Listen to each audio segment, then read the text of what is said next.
sin, you might drop dead. Metaphorically, of course, settling the score, never getting bored, lots of blood and gold. Always wanting more freedom from the source, they don't really listen until they feel it for the party. You start shit, you be hard-lived in the darkness. Torn apart quick, you let scars rip, you be chewed up and discarded. And this world ain't right, won't accept it. Negative energy, I expect it. Once it's in your mind, it's infectious. So fight for your life and reject it. You better give me.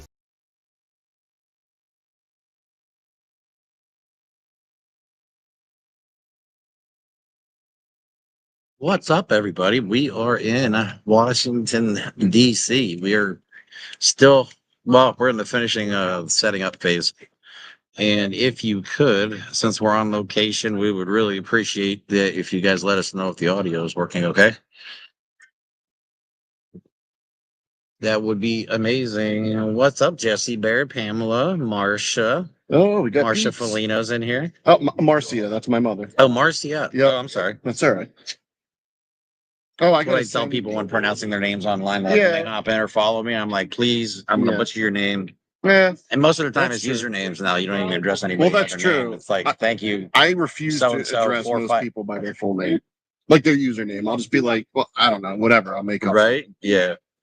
So we're here, guys. Thanks to your help, we are here. This is a hopefully first of many protests that we're helping organize and broadcasting live on location. If the internet goes out at any time, we will reconnect as soon as possible. We are literally using my cell phone as a router.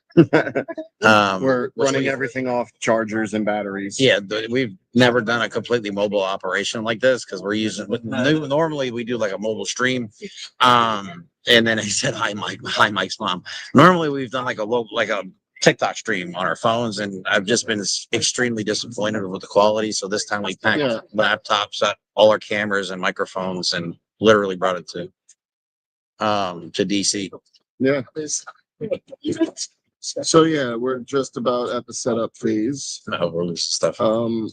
I do want to give credit to someone who I was extremely happy to come here. Tammy, who's been on our show a bunch of times, is here, and I promptly put her to work. She's just picking up a mess. So she'll be on later saying hi, begging everyone to kill us because we're putting her to work. Oh, I forgot to text this link to my mom. Oh yeah, I can do that. You can do that. You're not using your phone. Yeah, I'm scared. Yeah, I don't want. I'm scared to use. Oh, you're just scared to do anything. I'm scared to do anything because I'm worried about the internet. Yeah, it's so stupid. Yeah, one of these days we'll have like real gear. Arizona is our first speaker. We so that I have a video that we make segue into else because I'm having some difficulty. Hopefully, we'll be able to hear all the speakers. Yeah, it could be kind of quiet.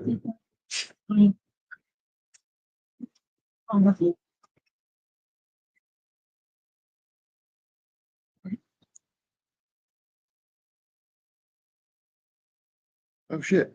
What? That's here. Yeah, I saw him.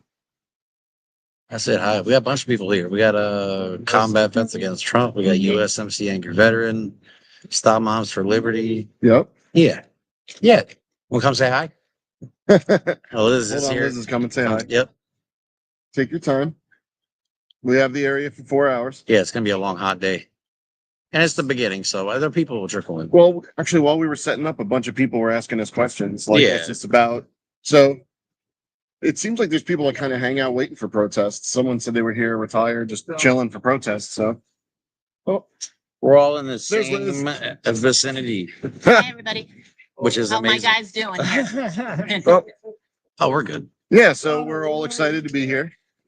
Yeah, If you're in definitely. the DC area, come on down. Yeah, We're please. here. Please share this video, share this live. We'll be online as long as our batteries hold out. Probably, I'm guessing we're not going to be able to stream the whole time, but We'll do our best. Yep, we'll do it as much as we can.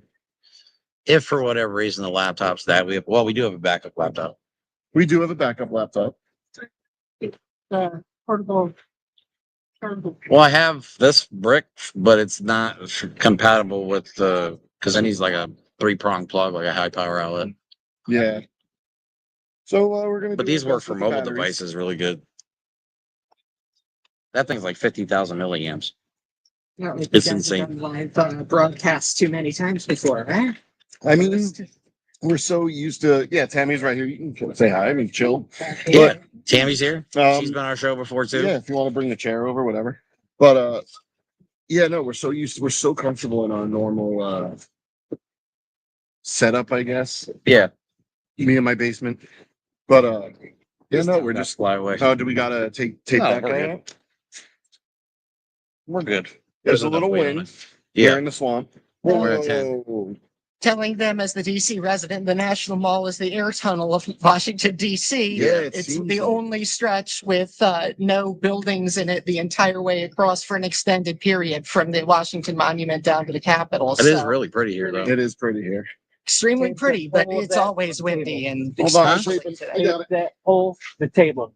It is- Hold the tent to the table. to the table. Got it. No, I know, but Oh, this so to way make it up more here. stable. It'll stop going up and down. Gotcha. It'll still move a little bit, but it won't blow it down. Everybody Like a say hi to spider web. Diana. She's been on our show before too.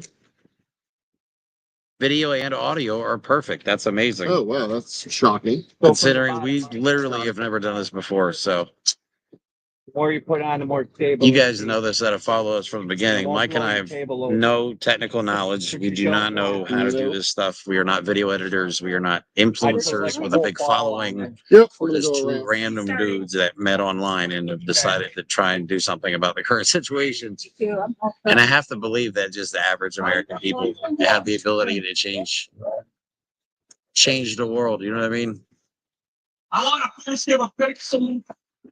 This is our MC, Robbie. What is his name again? I always get his last name messed up. We actually have this.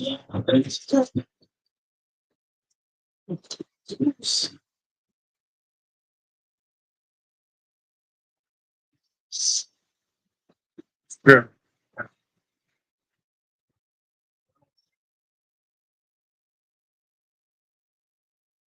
It's good.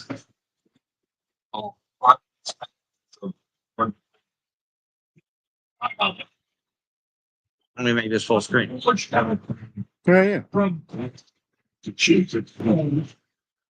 What is happening?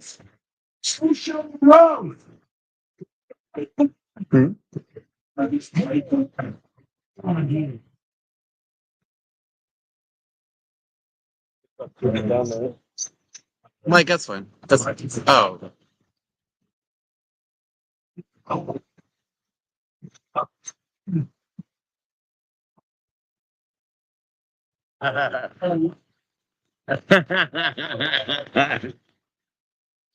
So He's talked about the feckless Democrats, but I've never been more proud of my representatives, Van Hollen and Jamie Raskin inside our state of Maryland. yeah, The fact that they actually have stepped up and tried to challenge some of the things is a rarity these days. So proud to have them representing my state.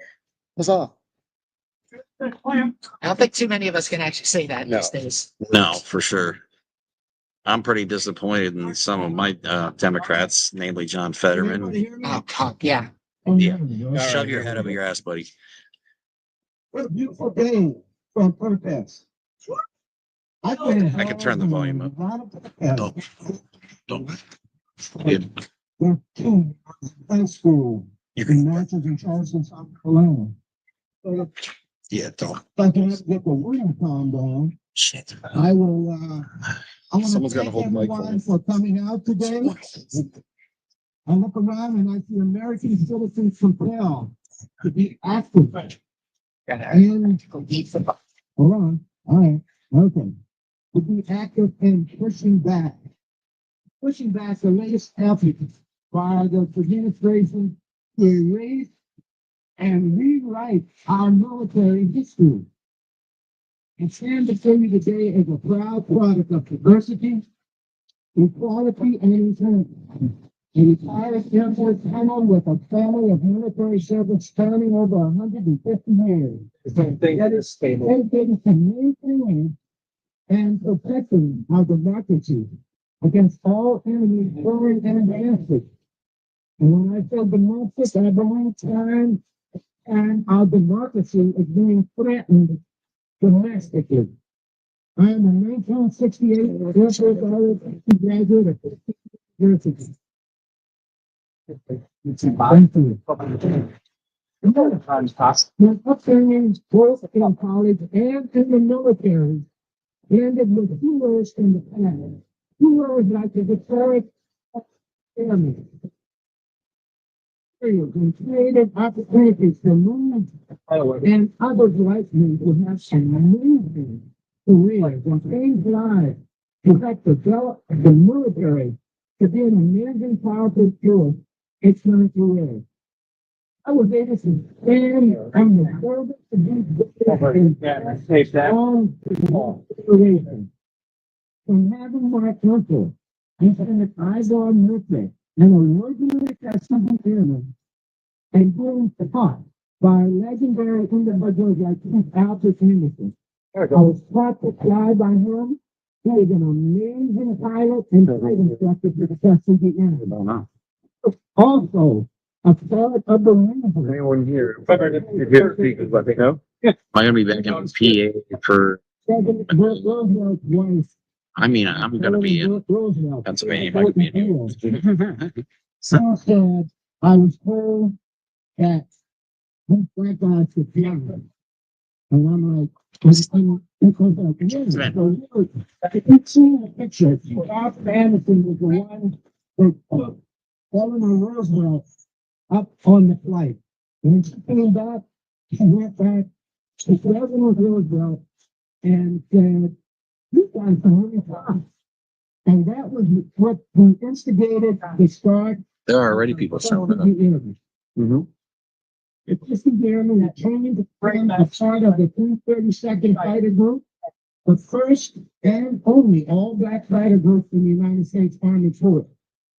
At a time when our nation was divided by segregation and prejudice, these brave men looked to the skies not only to fight a global war, but also to challenge the very boundaries of equality and justice. They flew with courage, they served with honor, and they shattered the myth that African Americans lacked the ability to serve as pilots and officers. They protected bombers across wartime Europe and earned the respect of those who once studied them. Unfortunately, mentioning a few actions and public outcry, they took the nuclear Tuskegee Airmen. The DOD erased them out of. There's days we have to meet all these people. Yeah, it's pretty crazy. I think it's the best part of this whole experience. My university proceedings. And we worked in the Trump administration as Assistant Secretary of Education in the Trump administration. And he's also a retired Air Force One-Star Colonel. I mean, he told me, he said, "Henry, we're on it. We're going to get it turned around." So, because of the public outcry, they were able to turn it around, but the whitewashing of this was extensive. We need to keep our voices, raising our voice. Erasure is totally unacceptable. There's even attempted to say, Hearing this? Colonel Cole's Island, the first chairman of the Joint Chiefs. Yeah, I'm just curious to know if people could hear what's going on. All of our websites. The links to educational material highlighting We're trying to listen to, because I want to know what these people have to say. They took the time out of their day. Is website. I mean, this is deplorable. The first black medal of honor winner. Yeah, unfortunately, we're not facing the speakers, so it's gonna be. Was taken out. Jackie Robinson. And again, we forgot to sign up for the what? She said it sounds good coming through. Oh, okay. Court martials for We can not hear it. moving to the back of a segregated bus. I take my. It's also been reported that I just landed right between everyone. Freedom bird. The birds don't were get it. removed from the U.S. Naval Academy Library due to purported PEI content. And that's unacceptable, Naval Academy graduate. I feel like I've seen him on. Assistant me is Danny And I White. can't give away. Right? My cousin was top of his class in the You know, Navy. it's Had quite to do evident restoration that our classes Secretary of again. Defense is focused on This deleting won't sit any well with him, I'm and sure. all content that reportedly tied to diversity, equity, and inclusion. The information purged from Pentagon websites included the achievement of historically represented groups such as the Navajo Holocaust, as I mentioned earlier, the Tuskegee Airmen, Medal of Honor winners, and women veterans. Yeah, we got to actually tour the Veterans History Museum portion of the Smithsonian yesterday. That was when we got kicked off TikTok because we showed guns in a museum. Yeah, we got banned from TikTok, yo, from going live because we were in the history museum and the military part of it, and obviously there's guns on display. And they decided that violated their guidelines, even though we're in a freaking museum. Unbelievable. We got our account back right away. Still, it's dumb. It's stupid. It's like I get it, but I don't get it. Yeah. Elevate. So thanks for watching, guys. If you can, share this live, because it's not about the crowd size here necessarily. It's about getting the word out of what we're doing, because this is just the beginning, dude. Nobody knows who we are. You know what I mean? We have a very small presence online. We're not all influencers. We're not all, Soros funded, Democratic operatives. We're putting whatever time and effort we can Right. to do whatever we can. Yeah, we all took money out of our personal accounts and donations that you guys were nice enough to send to come down here just to put on this display. It's not always about how many people show up. These guys have brought me on repeatedly to give name and face to the trans community. They are doing fantastic work trying to get all of us out there, realizing the mic is right across the front of my face. Oh, Sorry.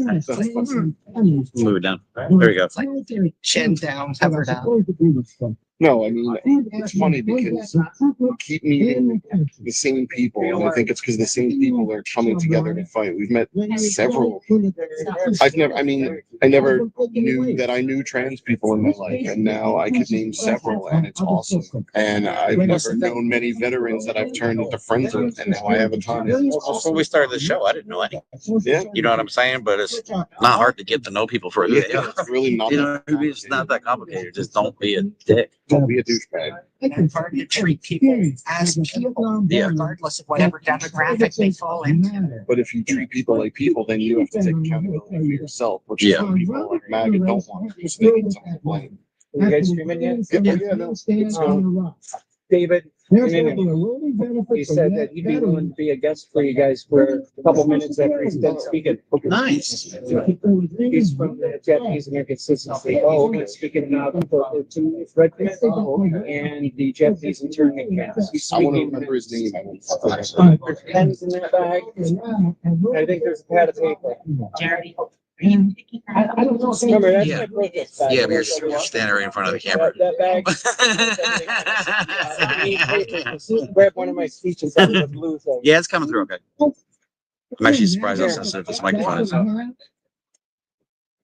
I'd like to give you another piece of history that's very close to my heart. Grab any one of these. Just to I write up? printed out too many of my speeches. See you guys. For all those of you who are in here, if every one of you guys just share this live somewhere on any platform, doesn't matter what. It's all about getting the word out, get through the stupid algorithm that seems to be destined to hold us back. Mike and I have tried everything we can to try and break through and 442 red. grow on a faster scale, but without actual funding, it's damn near impossible. And while we're here talking about DEI related to the military, I have so many friends, given that in this area in the DC region, and you're looking at every military major base around this area, from Air Force to Marines, Naval Academy, 20 minutes from my front door. I have so many trans friends in the military. The number is estimated about 15,000 trans veterans out of the over 2 million American soldiers. So we're only 0.07%. They make such a big deal. They remind everybody that like they wanted the military to be manlier and tougher. And yeah, so they have a guy in charge who built a makeup studio. He's got to have his glam team there. Hold on a second. Diana has Yeah. Who's from the 442nd Regiment. Oh, hell yeah. And she asked him if he wants to be on the show after. She suggested we go ask him ourselves. You're good at that. Go talk to him. Oh, yeah. His name's David. He's about to speak, so if you want to say, hey, Andy, I'd love to have you on the show. Yeah. Yeah. I'll do that. As long as- Give him a little tickle. Jeremy's like good at talking to people. I don't really like people. I don't, but He's full of shit. I like a lot of people, just not everyone. You like individuals and people as a whole suck. Very well said. Very astute. It is important. Yeah, but no, Jeremy's just good at talking. He has no qualms about talking to anyone. So that's awesome. Military there. Bring him over here. Action. Everything's already settled. I'm here as a guest. This is for whoever's come in. Yeah, he'll be. We can do it across the table. No, that's just too much. No, it'll just be a quick few minutes. We don't want to waste this time. And the honor, Yeah, it'll be. sacrifices of those who serve both past and present. I want to close with a thought from Pope Francis. Cool. So we'll have one of the speakers come sit down with us for a couple seconds and just explain why he's here and what he's all about.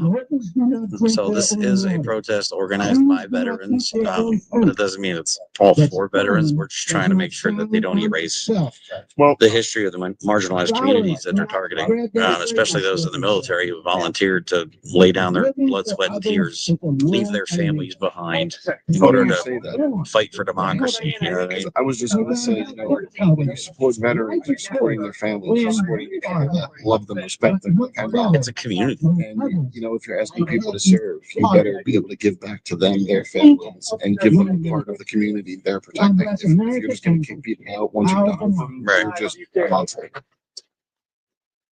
People in charge have no idea what service is. Like they literally don't know what service is. And when you're cutting people the service and making them question how their services can be received, people are worried about housing. I know individuals right now who are housed on Fort Meade, they're worried that they're going to lose their housing. They're worried that they're going to lose their job while they've signed up to serve this nation. They're in the middle of a 5-year term. 5-year tour duty, and they're on year 2. He's wearing a pin. I couldn't. I was born at a lapel pin, and I don't know what it was. The guy was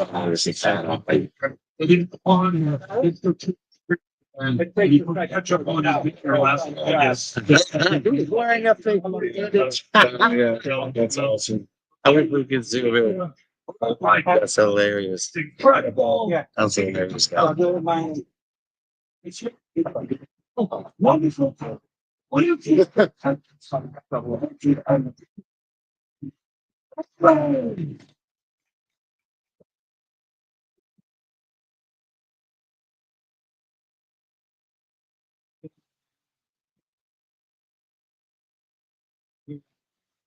Our veterans.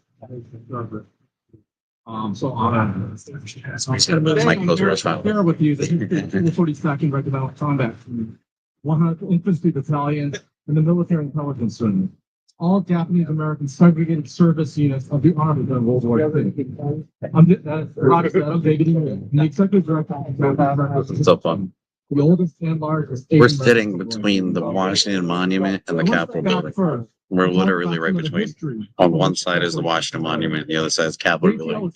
Got the Air and Space Museum over here, Museum of Art over here, and somewhere around this mess. Space is actually that way. Is it? I think so. It's that one right there, isn't it?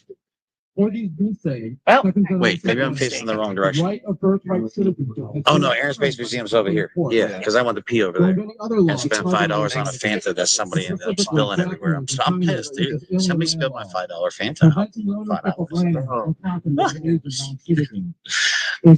Yeah, those are regular size soda. With the right to vote. That's hilarious. Whose families have been penalized because of their Japanese ancestry. So anti-Japanese hate was nothing new.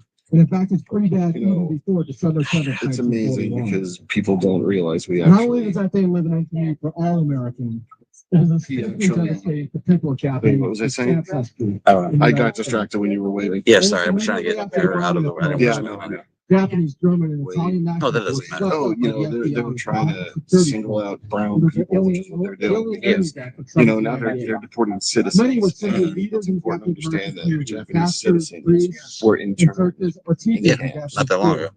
because it was Remember, at deemed that of time, their schools existence remained because of separate. their birth. Right. Within a few But now months, instead of Roosevelt was States, issued just Executive Order now instead of 906, Japanese people are targeting leading to the massive anyone pressure with the of Hispanic community. 125 Yeah, anybody with darker skin than them. Because I haven't seen them make a parade of white people that are here illegally. Those Bro, exist too. Guess Let's what? be honest, dude. If Jesus came back today, This is all the done without MAGA would any be the first people to trial, crucify his due ass. process, You know what I'm saying? Like, let's be honest. determine if they were truly They'd be like, innocent. you're not the right color. Yeah, excuse me, sir. From the Allowed to beginning of the hear? war, Seriously, they think argued about it. that Japanese Americans These were people are so Americans, hateful, but and they were literally served in the pray to a military white fight for our Jesus, country. They do. even though it said in the Bible. That's what I hate about all that. The selective Bibling. For the first, they were tasked with non-combat roles. Oh, okay. They're It telling wasn't us to until stop the talking when nation someone's in the was slaves, microphone. lost soldiers At least they could hear them. learned that some realized that We'll be good. maybe That works. Japanese Americans could be made eligible for the draft. But imagine that moral conflict of being asked to fight for a country that was imprisoning your grandparents, parents, and your spouse, or even children. In fact, they're even required to respond to a loyalty questionnaire, with unfair resulting in thousands being branded as disloyal and sent to a more severe prison camp too late. Many of those sent to Tule Lake were standing up on the principle they could not and would not serve so long as they were being treated Full as screen for you. citizens. How could they fight for a democracy that excluded them and their family? But many did answer the call. 4,000 initially volunteered to serve in what would become the 442nd Regimental Combat Team. Eventually, over 10,000 would serve in the 442nd, and combined with those from the 100th, the MIS, and other fields, over 33,000 Japanese Americans would serve in the military during World War II. Of those, over 800 would be killed in combat, and thousands more gravely wounded. Like the late Senator Daniel K. Inouye, who lost an arm in I battle. love your lives, by the way. I see you on TikTok all the time. He was about to throw a grenade into a You always German pop up bunker. on my feed. Before the German soldier who shot him in the arm could reload, he used his good left arm to pry that grenade from his arm and throw it into the bunker, killing the German I don't know soldier who anything shot about him. anyone. He continued I feel like I'm some adolescent in until a body. Well, I swear to and God. went to find his sorry, comrades Tommy. We had to standing over give him, over a chair or attending to something. his injuries. We apparently had to With the give a chair over 442nd, someone they needed have the one. most legendary Well, we were going to use it for our interview here in about 5 minutes. Huh? We were going to use it for our interview. Made up of the Yeah, we need that back. Yeah, we're not gonna get that back. If someone in the audience needs it, we can't be that douchey. Italian that was sent into that to those trapped sections. Ultimately, We'll figure. 211 of the 275 trapped soldiers would be rescued. I have And an in that idea. rescue I have an idea. and the What, subsequent you just wanna pursuit jump of the in front German real quick forces and was say being something? retreated. Thank Over him. Ask him a couple 150 questions. I'm going to Japanese say American thank you. soldiers would be lost and 1,800 wounded. Because he's probably gonna be a. 4 days after the Nikkei soldiers were leave, General Dahlquist ordered a We'll be review of the blocking it. team. Rather than recognizing their bravery, his initial reaction that they were insulting him to the scant few soldiers who showed up for the review. He was then informed that this was all that was left of the team. The combat team had been wounded or killed, and only half of them could stand for that review. Ultimately, the men of the 442nd will receive unmatched 21 medals of honor, 21 service crosses, 19 of which were later upgraded to medals of honor 2 years later. There were 371 silver stars, over 4,000 bronze stars, It's literally. and over 4,000 purple hearts, and one distinguished You get service around medal. the payroll. Wait, Sometimes the we need a 442nd is referred to as the Purple Heart. We need a payroll. In the We have days people that after would be the war, willing to help us on if we July were able 15th to of 1946, somehow fund this President operation. Kennedy refused the 442nd I mean, legitimately, White House we- debt about it. to the We have a two whole network of officers. people. He then awarded the Presidential Unit Citation Right. and offered these remarks. He stated, "It is a very great pleasure for me today to be able to put the 7th Regimental Citation Sent this, on your this banner. the live stream to my Lord, mom. to She's like, "Thanks, I'll congratulate on check what it you have out." done for this Nice. great country of ours. I think it was my predecessor who said that Americanism I'm gonna is keep not a going back matter and of forth. race or creed, it is a matter of the heart. You fought for the free nations of the world along with the rest of us. And I congratulate you on that. I can't tell you how much I appreciate the privilege of being able to show you just how much the United States of America thinks of what you have done. You are now on your way home. You fought not only the enemy, but you fought prejudice. You have one. Right. No, I know. We have to influence. To make this great republic stand, because that's what. I don't wanna be disrespectful. Stands for. Yeah, so you The want. welfare for of all people, Yeah. of all time. That's fine. And yet, those members of the 442nd returned to a country that still saw them as the enemy. The racism, the first brand of them as enemy, and even when acceptance forced them into segregated units. That racism persisted. Yeah, dude, love that. Oh my God, yeah. Yeah, come, hang out. Today, we are Heck seeing yeah. the alien Yeah, enemy a special brought guest. back to target Yeah, the welcome. community. But these The guys. women's right to So, due process. thank you for coming today. We appreciate it. Oh, really? Liz came from Florida. Yeah. the reason I'm here. Oh, see? Her husband is the CEO of our hospital board, and I've been on the board. Unfortunately, Some we states can't. don't bring back those alien landmarks that I mentioned earlier. Yeah, we're gonna be. Yeah, hold on. I'm listening to a comment. Yeah, we're limited in what we can do. But we want to interview speakers as well as the reason that we're here. So, with us, we have one of the speakers. If you would, please introduce yourself. Hi, my name is Herman Cole. I'm a retired Air Force colonel. I'm the vice mayor of Titusville, Florida, which is So imagine my town of thought about last month, when I 60,000 learned that the people. Army Most had Kennedy's removed the Space webpage. Center. And been through a lot in my life. A product of the segregated South. Is not his fault. Marched with It is a Dr. DEI King. initiative. Went Really? through, So that to yes, those when I who was in serve, high school their and parents, their college. spouses, their And, children, wealth and existence, you know, they just went in the highlighted military. other Asian And the reason I went in the military was because when I was in the third grade, my aunt was a school teacher and she took me up to Charleston Air Force Base. And this was like 1950. Okay. And I look out and I see blacks and whites getting along. And I'm like, what the? And I was like, man, this. So I knew I wanted to go in the Air Force. I mean, no doubt I wanted to go in the military. So when it was time for me to go to college, there were a couple of things that had to be offered for me to go to college.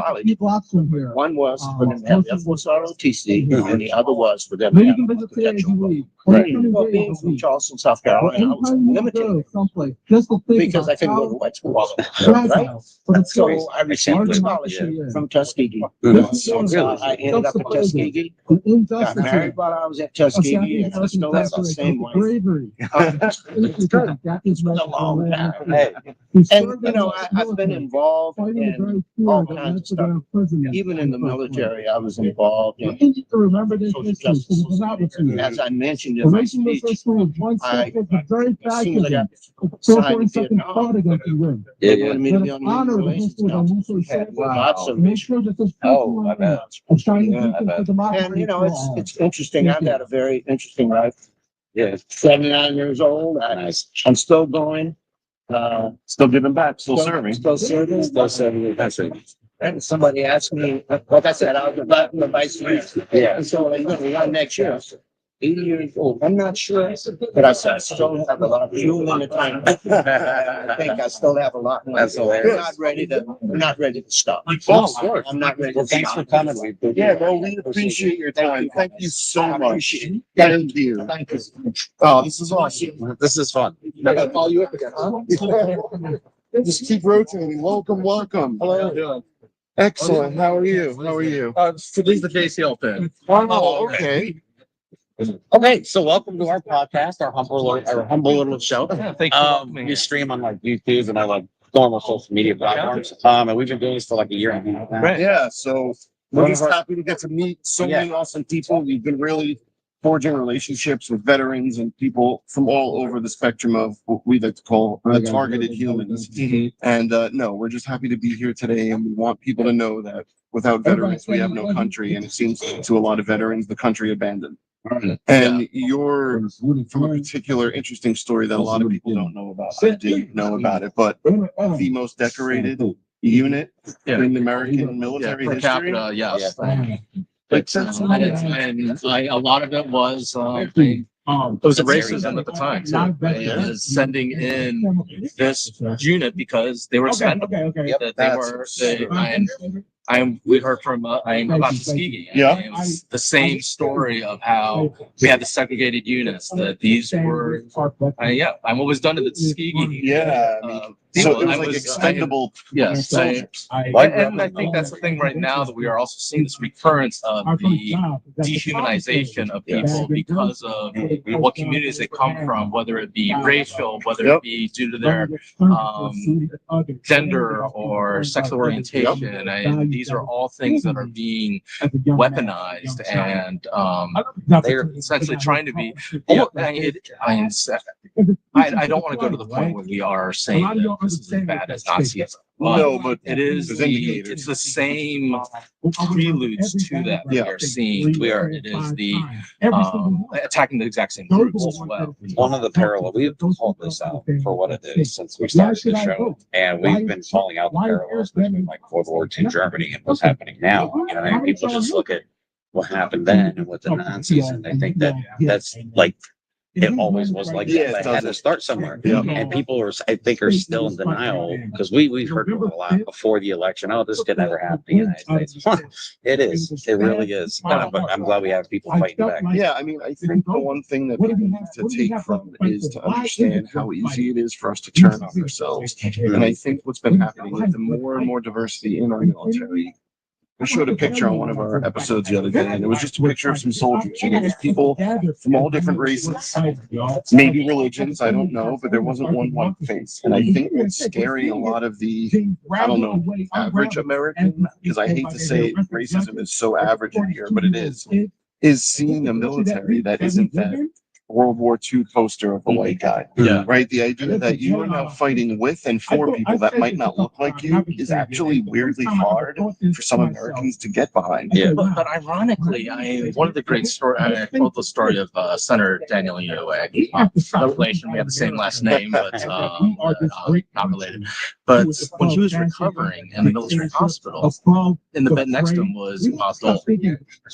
And the two of them became the closest friends because of they experienced the same loss, the same pain as brothers in combat. And that's the interesting thing, that today we're so removed from that idea of service together for a country that It's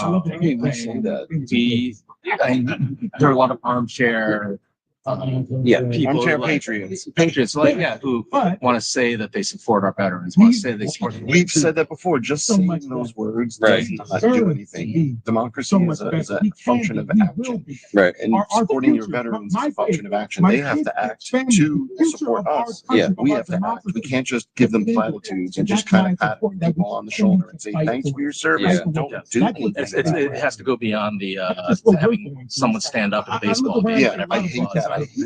Yeah. Because why do we go through those hard times? Why do we specifically? I'm like, man, we could be doing more. You want people to serve? Give them a reason to serve. How about you and your family get free housing, or you guys get priority job placement, whatever it is. We don't support veterans in anything. And those are the things we did after World War II. Yeah. We provided education. There were opportunities for. There was a middle class. Of course, that was for the white. Well, I was just going to say certain people get things done. And the irony is that a lot of the returning white army men were actually, when they closed the camps, where Japanese Americans were incarcerated, they took those barracks that our community was imprisoned in, and they sold those to the veterans like for dirt cheap. That's absurd. But the Japanese American veterans were excluded from the opportunity to purchase those. That they actually were. That their own families had been right. American racism has never been short on irony and just being in the face of how absurd we are. Yeah. We don't hide it. And I think that's the scary part is now we almost forgot how deep racism is in this country. And now we're attacking veterans and it's okay. Donald Trump's attacking veterans and it's okay. Attacking people who served, who are currently serving. There are people right now that are afraid that they might get ripped out of their current service, their housing provided where they are on the base just because of who they are. That's not how you treat people who serve. No, and we're going back to the don't ask, don't tell. That's all. It's the forcing people to hide who they are. Yeah. And in ways that don't even impact, and that's going back to segregated units. Yep. It didn't impact how they served as They go wrong, we're going to in the hell. military. Yep. I also am the prepared to go. 442nd who fought All the Valley. prepared. Yep. Let's go, y'all. And This is like, I love more this Purple Hearts opportunity for to stay Devon here than any other and unit. motivate you all. But we can't talk, or But we there are a talk lot about of it, but they're people gonna in our remove that lives, from the our history families, books. maybe They're your gonna, we were husband, just maybe in the your Museum of wife, American History. your They're gonna brother, remove all that of that don't fit. service. Yeah, Yep. I know the people who People lead that this would facility, center and their I have stuff. faith in them that Help they them get on will board. stand up And you know and what? fight for There's what's ways right. to think, I y'all. think we're seeing more and more people willing to do it, but the more we show There's people, no the time more for it'll be easy for people to make everybody that needs to decision to do. find That's why Yeah. we're doing stuff like this and we want to show people. I use this And phrase, we're just until so there's happy that you nothing spend that time can with be us done, today. Thank you so much. We really appreciate it. Thank you, and thank you for your service. No, I didn't serve. Well, I tell you what, okay. But He's I an appreciate I'm a veteran and a son of a veteran. Yeah. Thank you for your In the military. But So. thank you, thank you. This opportunity Thank you both. Thanks. I'm honored that Have a you good all rest of your day. finally rose and took the sit and listen to intently. And look at everybody just staring at me crazy, like. That's Harry Dunn. I was on my job for the last 16 years in that building. This is an officer. People walk by me and not, well, I mean, I'm gigantic, but they always know that. But then when life changed, everybody wanted to take pictures of me and do that. That's because I did what I was supposed to do. I did what was right. It's like, Thank you. Thank you. But that's what we're supposed to be, right? That's what we're supposed to be. The hardest part, everybody said, what was hard about January? Not the hardest part was not been saying anything happened. Not being quiet, accepting what happened is normal. Right. That was hard. Hell no. Yeah. Under no circumstances can we be quiet. In fact, though, I got up here a little early because I am going right now go testify before the Senate Judiciary Committee.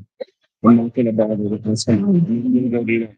Or I'm gonna put a seat jacket the forum, right? You know, they say my FPT shirt didn't fly in there. Foxtrot Delta Tango. Yeah. But listen, let's get everybody find something to do. Donate money. I know that sucks, right? That's a patriot on Quick stage. story. You're When I gonna was in testify. office, I raised a lot of money in a short period of time, and it showed me that people were with me. My average donation, $23. Average donation, regular people giving what they can, but it meant a lot to me. Y'all know the text, y'all know the emails, y'all get tired of this. Stop calling me, unsubscribe, right? Yeah. My own father, his birthday, happy birthday, man. My own father, my middle name is Anthony. He said, Anthony, I love you, son. But if you text me one more time asking me if you rush $5, yeah, so Like, listen, that's what if it you was. donate, it's going to cost money. They Attacked have the world during the Capitol riot. Yep, that's wrong. They have That's- Jeff Bezos, who just caved in like a little. Yeah. Excuse me. They have a lot of money on their side, so we need to band together and get what we can. If money's not your thing, give your time. Yes. There are opportunities where you can call and phone them on issues. They're candidates that actually have a chance. 5 seats in the House. That's how we stop Donald Trump. Yes. In 2026, we need 5 more seats. We need +5. And then we have Speaker Hakeem Jeffrey. And that's how we stop. That's how we stop Donald Trump. We control one of those changes. So do something. Phone call. Donate money if you can. Be educated. Be educated, number one. Because misinformation is running rampant out there. It's running rampant. Let's do this, y'all. Like I could just go on and on and on and on and on, but we got this. There's no, what's the SOS? There's no ship looking for us. There's no emergency flare going up, right? We are on our own.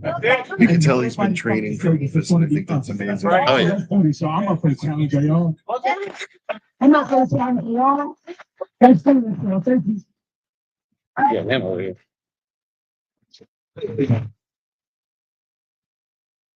John, come on. Oh, man.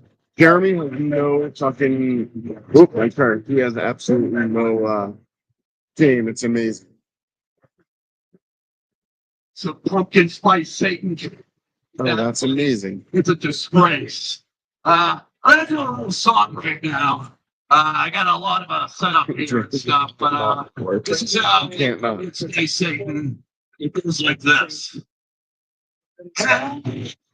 I say, get ready to have people prepared. That's amazing. That would be amazing. Yeah, they're bothered the shit out of it.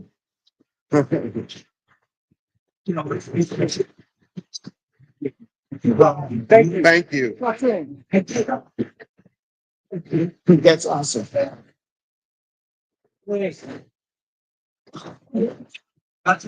with me, y'all. Air plug Hitler. Oh my god, that's perfect. Fast. Or the big, yeah. To be rubber band. That'll work. Yep. I sure. Post the people to talk to people. Live in a handle. I trade for. Oh. Let's not interview you at FAFO. Let's not interview.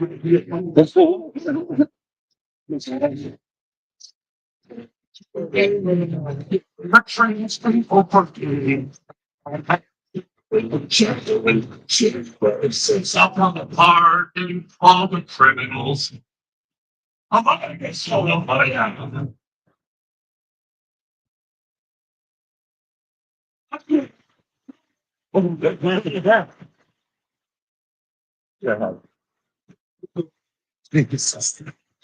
I mean, that's where we're at.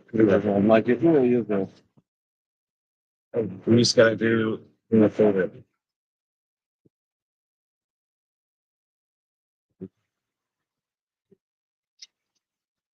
Yeah, no, of course. It's incredible. And this is You've been walking around more than us.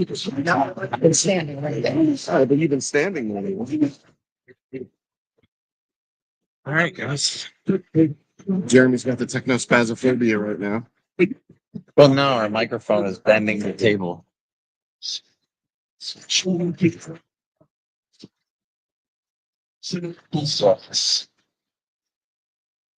really nothing to do with it.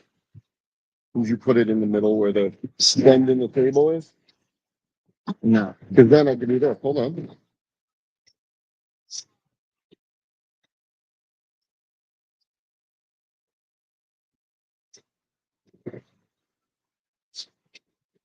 saving with friends and mates. Well, sons and maybe who kept President warm. Look, man, I would love, but I think we have to stand by the he wants to be president too at some point. Yeah.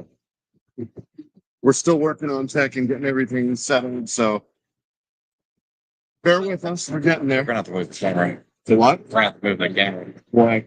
The microphone's literally in front of it. Oh.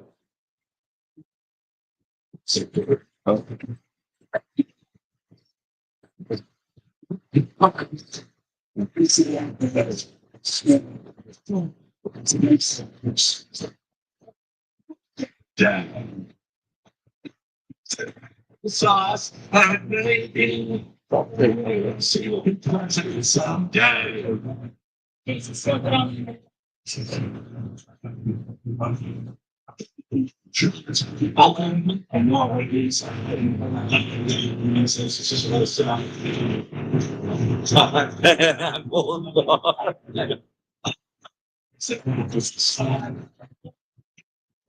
And everybody mad hates Dude, put this down and balance this up here so that doesn't.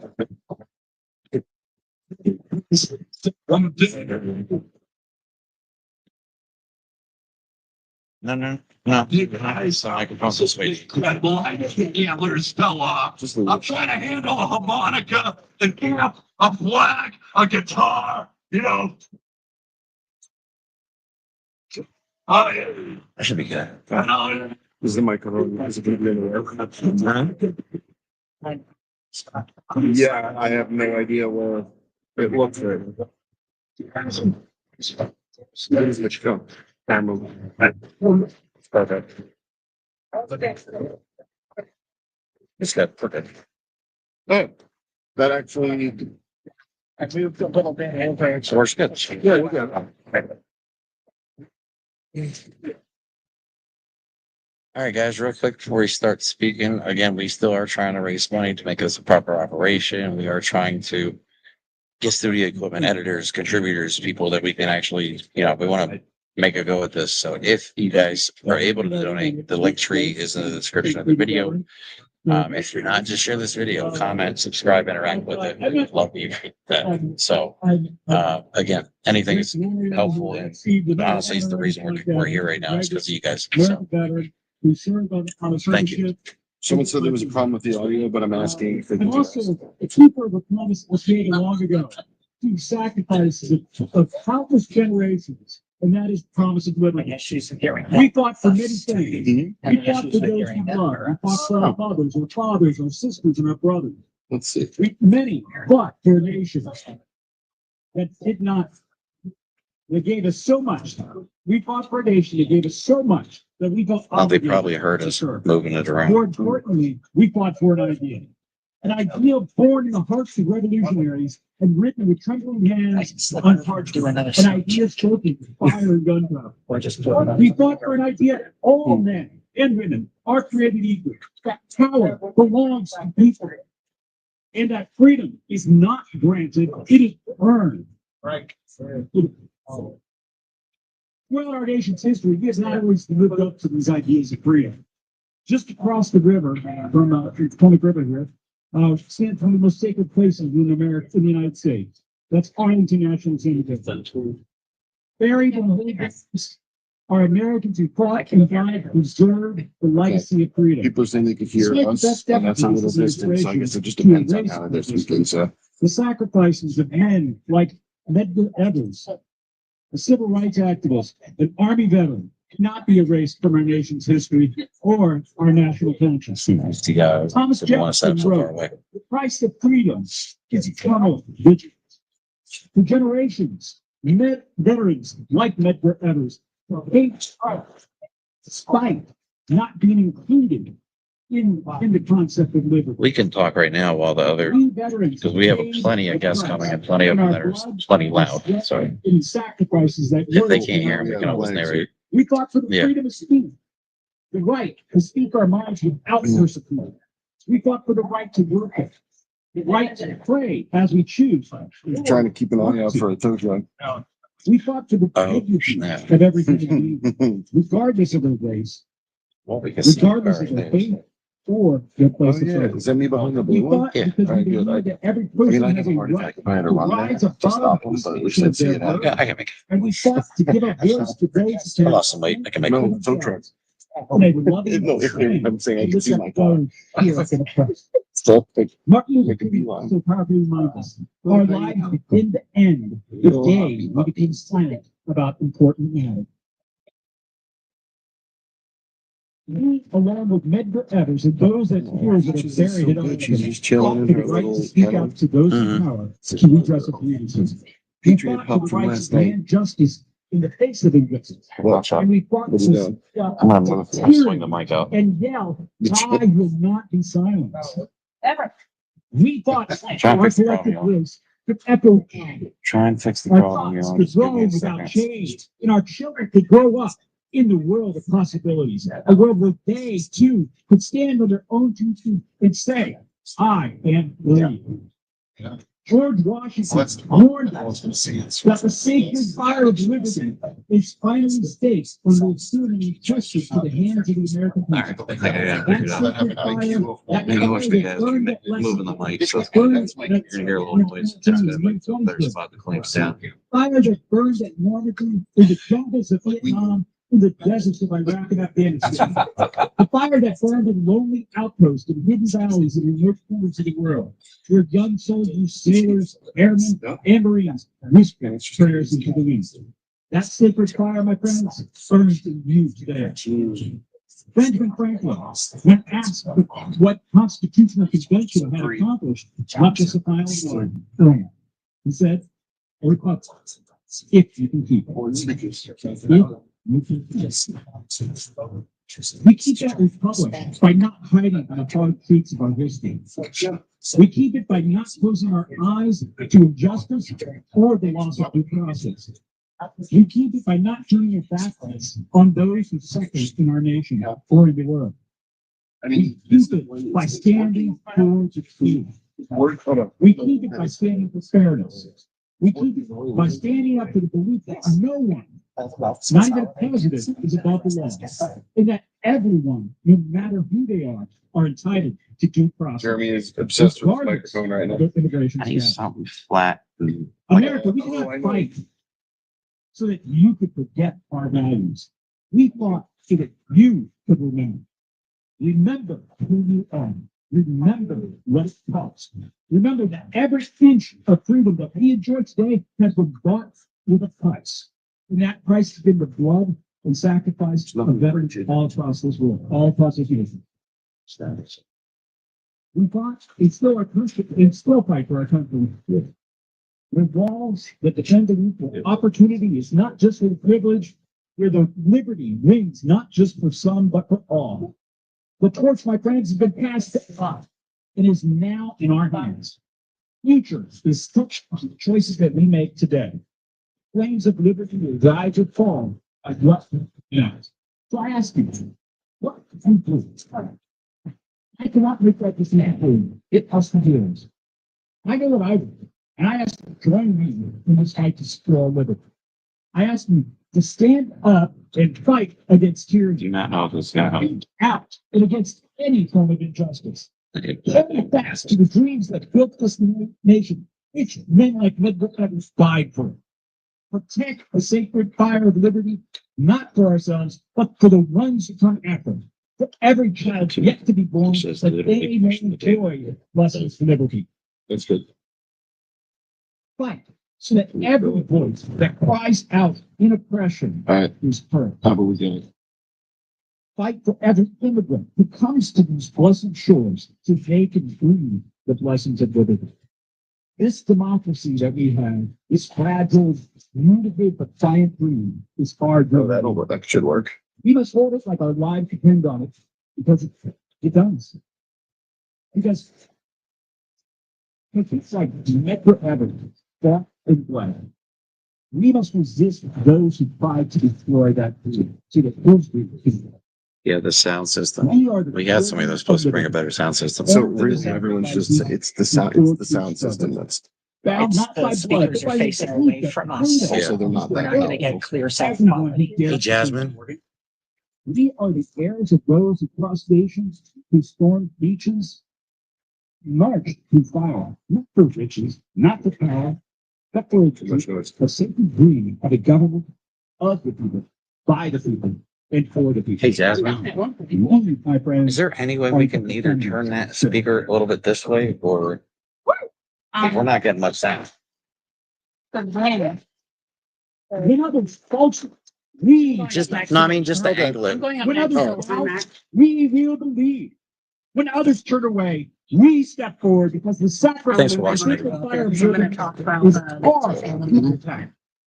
It is I thought I ours, wrote. and we must keep that fire burning bright I don't think anybody's live right now. and forever free. Because freedom, once lost, cannot be easily found. Because the growth Yeah, of I know, those Pamela, but we just don't have the cables that are long are enough for this. watching us. Because democracy, One this day. wild, beautiful dream, is worth One day. Catch my whip's got our back. They surveyed everything up and forever. Oh, his mom says I. Thank you very much.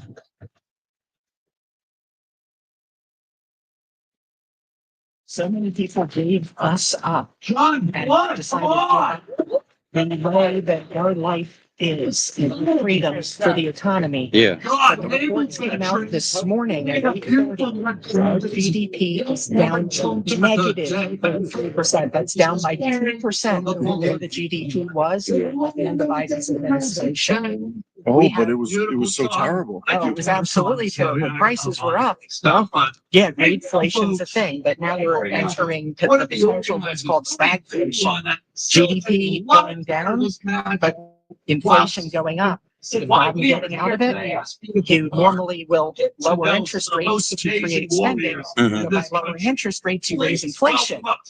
You're going to raise the rates to fix inflation. You need to lower them. Nice. So they're in direct contradiction. It's a death spiral. All right. Capitalism is meant to kill us. So next speaker,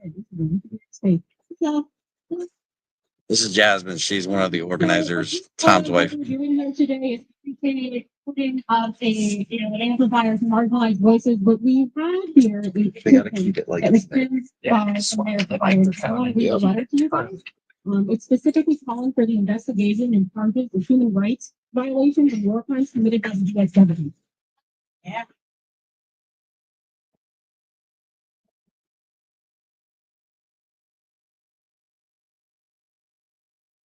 Dear High Commissioner, I write to you not with anger, but with a weight of experience in the hope that history may not repeat itself. Enclosed with a petition signed by American veterans, civilians who believe that our government was once a champion of justice and liberty, has begun to turn its back on the principles it once defended. Over the course of several weeks, I've circulated this petition to organizations, veteran groups, fellow citizens across the United States. Our goal was simple: to gather voices, not partisans, but of patriots who believe that the unchecked rise of authoritarianism must be stopped before it becomes irreversible. I submit this under the name an American veteran because in the current state of our nation, even truth tellers risk being silenced. White citizens are being deported without due process. Combat veterans are receiving threats. Long-standing legal protections once thought unassailable are being eroded and ignored altogether. So real adult is no longer something we can rely on. I am an older man. I have seen combat. I have buried my friends. I know the cost of war, and I know the fragile value of peace. There is an old truth whispered among soldiers. No one prays for peace more than soldiers who stay together. And I carry that truth with me still. This petition is not a partisan document. It's a remedy. It's a call to confidence, and it is a request not for interference with our national affairs, but for international accountability, justice, and relate. Yes. We are not asking the United Nations to choose sides in the next debate. Asking you to recognize through the lens of law and history what is happening within our border. The invocation of wartime power to suppress civil liberties, the forced removal of protected individuals to foreign prisons, the erosion of democratic norms under the color of legality. These are not political matters, they are moral ones, legal ones, human ones. In generations past, with our allies called mission up, we crossed oceans, stormed beaches, liberated cities, and stood shoulder to shoulder with the world against fascist regimes. Now it is we, the American people, veterans, and even those still in uniform, who are calling out. Don't want to abandon our allies. We don't want to see the world walk away if we face the rise of authoritarianism. Moving out our important. We are asking with humility and urgency to hear our call as we reward. Our struggle today echoes as a prize we once answered for others. This time it's us and us. We ask that you put your office failure to view the petition closed and investigate the human rights violations. In the strength of international oversight to bear so that this moment may be remembered not as a tribute necessarily, it's the time when people stood up in the world of their thought. Justice, for peace, for the dignity of every human being, respectfully, an American veteran. Yes.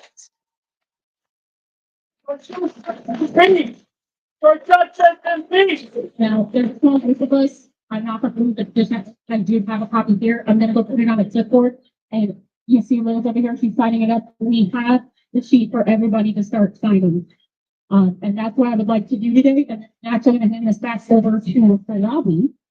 Give me 1 second. Oh, and then for those of you who don't know, there are refreshments right over there. If you guys need anything, feel free to go grab it. Needless to say, next time we're gonna make sure we have ass-age audio. Yeah. We have another night. We are to grow in numbers. We are going to be the new Grateful Dead parking lot in 2028, man. There's been some amazing speakers today. Get some refreshments. Sign up. Perfect. Had a little grasshopper in my throat. Gotta go to. Next lady. Oh, that's a good one. Really That's a good one. bring up. She is also going to talk about preserving legacy, which this administration is trying to take away. WW's legacy, Hobo's legacy. Let's put our hands together for FAFO justice. Yeah.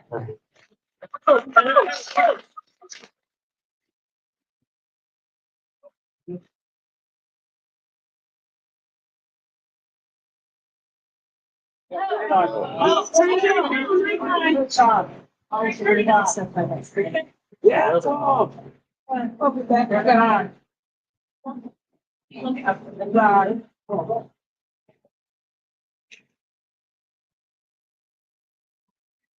telling them to be safe. No matter what you like. I got to worry about that. Right? Yeah.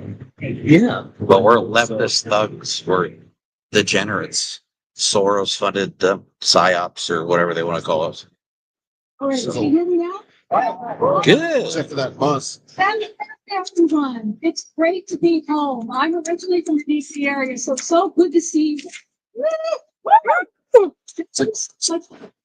Rally against fascism, focusing on honor and preserving our military.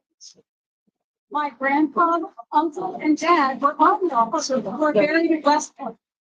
Also in World War I and World War II, and my uncle and dad served in World War II. My other grandpa served in the Navy, as did my mom, and now my daughter. Army-Navy football day was always a rowdy time. What was that? Lacrosse game a couple of weeks ago. And went to the Naval Academy. No And we went Kings to that rally in stadium. Atlantic City. My I cousin ran was into a in former Naval high Academy, school so yeah. English My student, family Tom went Sidle, who's hard holding for my microphone. I had so much fun. Rallying together was amazing. In 10th grade, we read George Orwell's Animal Farm, and my students learned about the evils of authoritarianism and how we must stand up to dictators. I am so proud of Tom and impressed that he and Stand there all Jasmine day. gave a fight against fascism and have partnered with other similar organizations to stand up for truth and democracy. They invited me to speak on behalf of women like my mother and daughter who have and are serving in our country's armed forces. I began to research the history of women's service in our armed forces and found a U.S. Department of Defense.gov link from March 10th, 2023, entitled Military Celebrates Women's History Month. The description said, since the Revolutionary War, more than 3 million women have served even before military fully recognized their service. Mirror. I clicked on the link and I can actually message read the banner. 404, page not found, appeared. And I think a few of the other speakers referenced that. That message took my breath away. I taught about authoritarian regimes, revising and erasing history.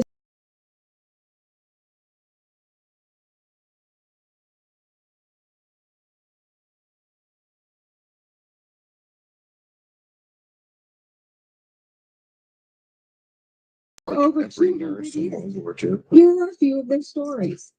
Harriet Tubman, the conductor of the Underground Railroad, aided the Union's effort in the Civil War, serving as a nurse, a spy master, and a military scout. But they were there and they were helping. Dr. Mary Edwards Walker was a civilian surgeon who served the Union forces. She was captured and held as a prisoner of war and later received the Medal of Honor in 1865. Yes. In 1866, Cathay Williams enlisted in the Union Army as William Cathay and served 2 years in the 38th U.S. Infantry. She was honorably discharged and was the first Black woman to enlist in the U.S. Army and the only female Buffalo soldier. Crap. The Army Nurse Corps was established in 1901, followed by the founding of the Navy Nurse Corps in 1908. Organizations such as the Women's Army Corps, the WACs, Women Accepted for Volunteer Emergency Service in the Navy, WAVES, Women's Air Force Service Pilots, WASPs, and the Women's Coast Guard, SPARS, which stood for Semper Paratus, always ready, emerged during the beginning of World War II. Tyler Perry's 2024 film, The 688, was about the Congressional Gold Medal winning Central Coastal Directory Battalion, the only all-Black Women's Army Corps unit to deploy to the European theater during World War II. It's then. Women have been flying combat planes and helicopters. Put this on screen. Thank you. Catch Serving my on whiff. Navy combat ships and working in numerous roles. Yeah, we're working on the fly here with remedial equipment at best. Women have held the rank But of we've either managed to put it four-star together for you guys general or somehow. admiral. Coast Guard Commandant Admiral Linda Lee Fagan was the first female uniform leader of an armed services branch. Admiral Lisa Franchetti served Every guy as on the the planet will be dead 31st without a Chief of woman. Naval Operations. Both of these leaders of their armed services branches were fired by the Trump administration. Boo. He sucks. Illinois Senator and retired Army George National Clown King. Guard Lieutenant Colonel Tammy Duckworth was awarded the Purple Heart after an RPG destroyed the Black Hawk helicopter that she was flying during the Iraq War. Piloting it. That's crazy. Native Washingtonian and my mom, and I'm wearing her Navy Nurse School earrings and pin. Oh, Navy Lieutenant J.G. Barbara Fredette Leonard graduated from Georgetown University with a B.S. in nursing, where she served in the Cadet Nurse Corps.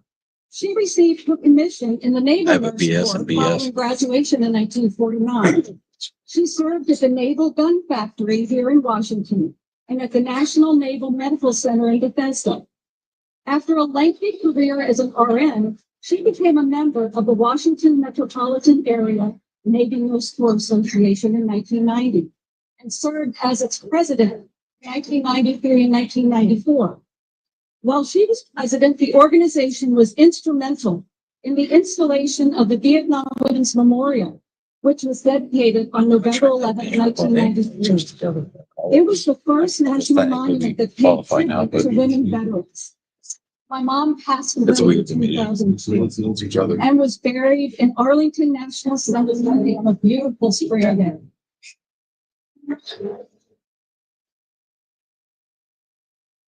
Her granddaughter, my younger daughter, is a Greenside Navy corpsman in HM2 who is currently serving far away from home. This is her sister here in the Navy, and I know that her Nana is watching over her. And I am so proud of both of them and their service and dedication to our country. I'm taller than Jeremy. These and so many more of all of our veteran stories need to be restored, shared, and preserved. Their legacy of courage can serve to guide us through challenging times. We need to show up, To have keep 90 rallying, followers, I'm call our joining you on air. legislators, and About speak 20 truth years to ago. power. Our democracy is in I was a peril. religious As conservative 20 years ago, as we you have a well know. strong history of confronting and Yeah, defeating I was on the opposite side of authoritarianism. these issues, though not as The radical as midterm I got elections turned in out to November be. of 2026 Yeah, will still be have our brains. They were just will be askew. our best opportunity to stop. I was just listening to the wrong media ecosystem. Please encourage your This is why we're family, here right friends, now in and this country. allies to It's register. kind of like conservative talk As we radios in approach cities. election season tells you what to think. 2026, learn about, identify, and support candidates who truly believe in democracy. Do not let anyone or any organization deter you from voting. We need to vote out all of the senators Show and House members who enable the current chaotic authoritarian regime. If we work together, we can stop the madness and restore our government to one that is truly of the people, by the people, and for the people. Thank you. That's awesome. Like, That's so cool. we're talking about the Constitution here. Like, we're seeing the president doing things that are nowhere near his responsibilities in the Constitution. We're talking about Articles 1, 2, and 3 and how badly we are breaking all of this. The president does not have the power to issue executive orders. That's BS that was given by Congress in modern times, and they can take it away just as fast if they decide they have a backbone and want their own jobs to be worth anything. The whole idea of the executive order is not to circumvent the law and the powers given in the Constitution. But when you are a megalomaniac, a narcissist, a moron, and an asshole, The party that's going to back the you party that's going to back you 100%. up and to the entire government on your side, you're going to act like a dictator. It's not that hard. Yeah, I mean, you could just not the dick, but Dictator. Dick potato.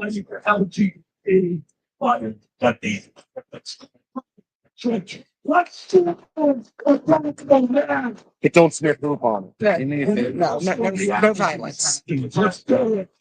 Let's get the opportunities of the program. But let's be honest, resistance can only last so long if they're not going to hear us. There's only one next logical step. That's not like a threat or anything like that. That's just the way It's the way history is operating. They want to go to history. Probably, you know. I just hope I'm not in a concentration camp by the time that happens.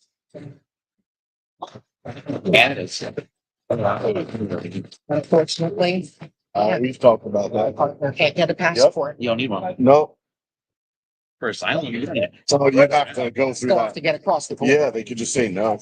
All you need is proper ID. I'm serious. Look it up. Look it up. Yeah, but I don't know that I trust anyone. No, I understand. If shit hits the fan, I've already told my family, back on the animals, if whatever clothes or stuff in the car, I'm going for the camp. I talk with my One hands, thing. I'm out of town. What? I gotta go like this. all the Welcoming in Canada. No, I'm on the main one and he gave me the invite and there's no way I would not come back But look here. at this. Yeah, don't go to the Because I franchise. tell you what, No, 50 years ago, Halifax and Nova I Scotia raised is my actually the hand location for most trans people. Oh, yeah. yeah, I pretty damn good. I know. 50 years ago. Now, 50 years ago, when I raised my hand, they didn't get credit for women. Recruiters didn't want to recruit. They didn't get any credit. They took photos of us because they didn't want anyone that maybe wasn't a 5 or a 6. He didn't want me in there and he threw me out 4 times. And my uncle was drafted as a Marine and served in Vietnam. That's why I wanted to go in. I needed to go and start my own journey. My grandmother took me in there and he was not going to throw me out a 5th time. Because she was a very stubborn woman. As I turned around and I ended up joining and I went down to basic, I tried when I was 17. I had to wait till I was 18. 2 days after I turned 18, I went to Paris Island. When I got there, I had a drill instructor look at me, my hair all the way down my back. I tried to pin it up. I turned the corner and there was this first sergeant with so much color. And she looked at me, flipped the cigarette down, and grabbed every bobby pin out of my head. And said, either clean it up right or shit up. And I thought, next day I went in, I cut my hair up. That was it. That was it. But when we turned around and we went through the training back then, I actually found out the uniform requirements were 5 makeup items, a girdle, a panty girdle, a slip. And I went through the etiquette course, the social course, the makeup course, and the mixed course.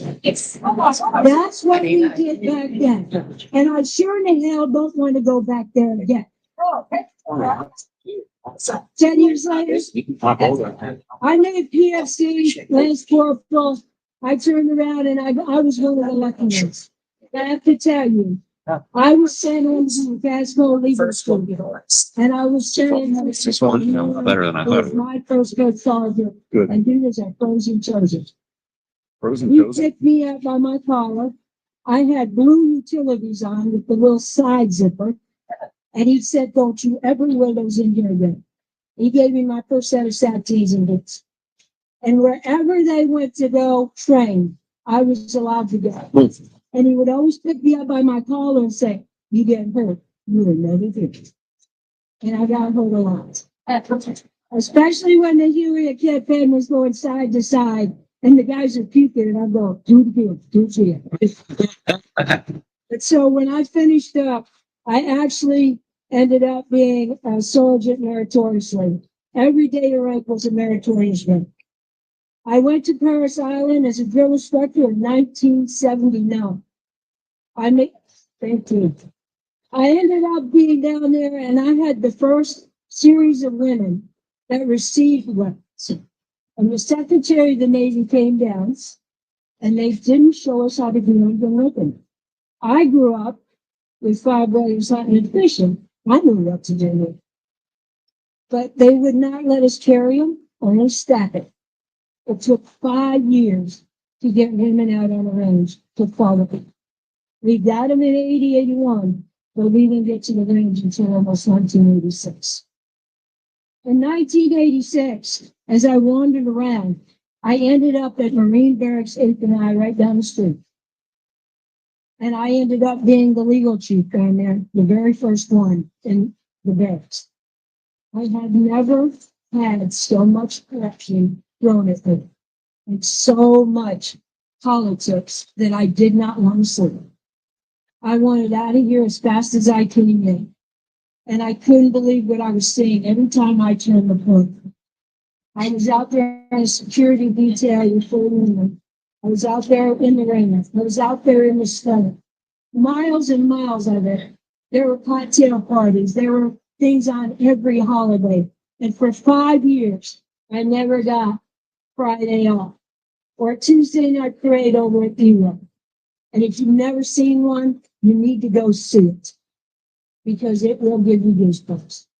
And I've never got to sat and see either one of them until a few years ago, a young Lance Corporal became the first female sergeant major in that barracks. And they erased it. They took it off the website. They took me off the website. That's the first of the first. 2,500 applicants, 210 warrants were made that year. And there were 2 were won. I was one of them. Only by virtue of all the recommendation I got. As a chief warrant officer, I stayed here and then changed my billing. Things that he But has I no control fought to over, wear cameras. but he actually tends to figure it out. So we're just going to let him wander I fought to around, go to the field. do And whatever I it is had a Silver he's Star doing. man walk up to But me we're not even on and he camera. made a joke. They need to put cameras and they need to put lace on Yeah, you them. can just- So I'm telling you. No, we're good. Actually, You're shaking your head. you're just wandering around. So, Well, it's in. no, we figured you I disappeared. asked you if I could speak freely. Behind the closed Trying to figure door. out how to put a microphone there. And Well, when for we were TikTok, so behind that TikTok can closed hear. door, And we I have the told him TikTok exactly live, what I that thought. microphone later. with What audio. the? Yeah, they can hear I'll exactly tell you what's what, going on I over there. cannot do any man, anytime, as strong as I am. Because when I went through drill instructor school, it was one of the first integration of women, because I was in a woman Marine battalion when I joined. We weren't even marching or even training with the men. They disbanded those battalions. When we integrated into the men's battalions, we had to stand separate from them. In 1978, in 1979, and then finally in 1980, they allowed us to do what we needed to do. It was one of the hardest things that I had to witness. Now, over the past few months and watching everything that's going on here, I go to the VA. I see my friends missing. I see women coming in there, and now they're trying to take my women's health care clinic away. It's amazing. They want to integrate us out and take the MS2 survivors, CSA survivors, and put them out in the general population and take that private entry away from them. They asked for one thing when they served. They wanted to serve with honor. Now they walk away from the VA with indigestion because they're scared to go in. Because it's not the hold on. You can check the TikTok. sitting behind me because of the crap that you put up with. My first post was how I got here to be a I speaker. don't know how to operate TikTok. I walked into the VA and a man walked up to me and I had a Post USFC videos patch for on the my press. arm and I had my hat on and I'm a proud veteran. And he asked me where my husband served. Then he tried to take the patch off my arm. As he had his little red Mahjong hat on, Maggie does what Maggie does best. And I asked him, how are you enjoying that little blue coat? I'm sorry. Gender answer, girl, I'm just saying. So, and I asked him, so why did you vote for it? Christian values. How many times you been married? 3. That's a good Christian value. I knew church you got 7. From the 3 women? No, from 5. We're going down the rabbit hole and I'm thinking I better stop while I'm ahead. And if I So plug I the explained adapter to him in who there, I was and don't ever do that again. Because, well, you're not a woman wing because there aren't any. He went into San Diego, I barely understand. and that's why he's never seen a woman married. He left in like 1968, went to Vietnam, came home, got out. He never knew that we existed because we were Sound. the entire time since I've been 15. And now they're integrated. And now we're on both coasts. all right, guys. Now you can't get away from this. Something different with the audio. They say that I have you no are in the idea. powder. I'm gonna mute the mic real quick. Just bear with We us. are less than 0.007%.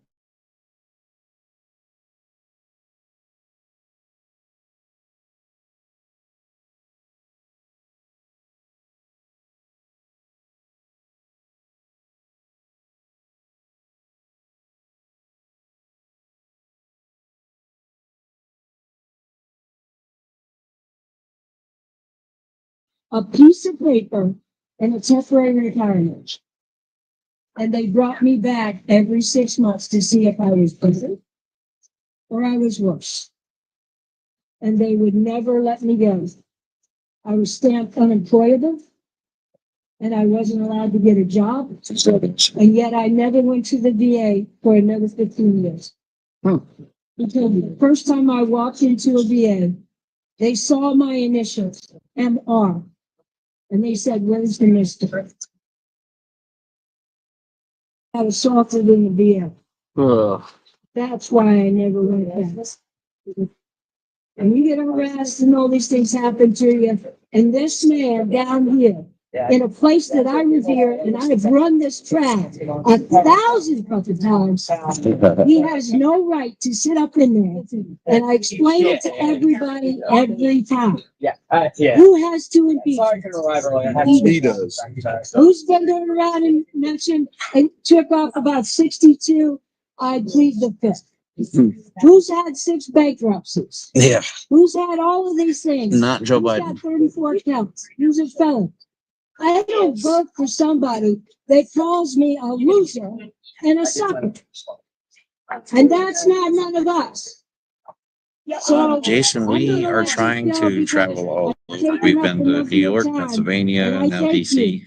If we can find funding or donations and stuff like that, we would actually like to do this nationwide. This is what I do when I do my morning chew coffee.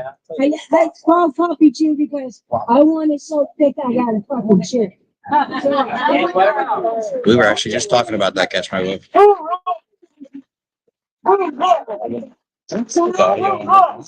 actually have the portable mics plugged every in. night when I walk up and I go like this. There's nothing in my hands because kindness isn't free. It's free. Human decency is free. Nothing.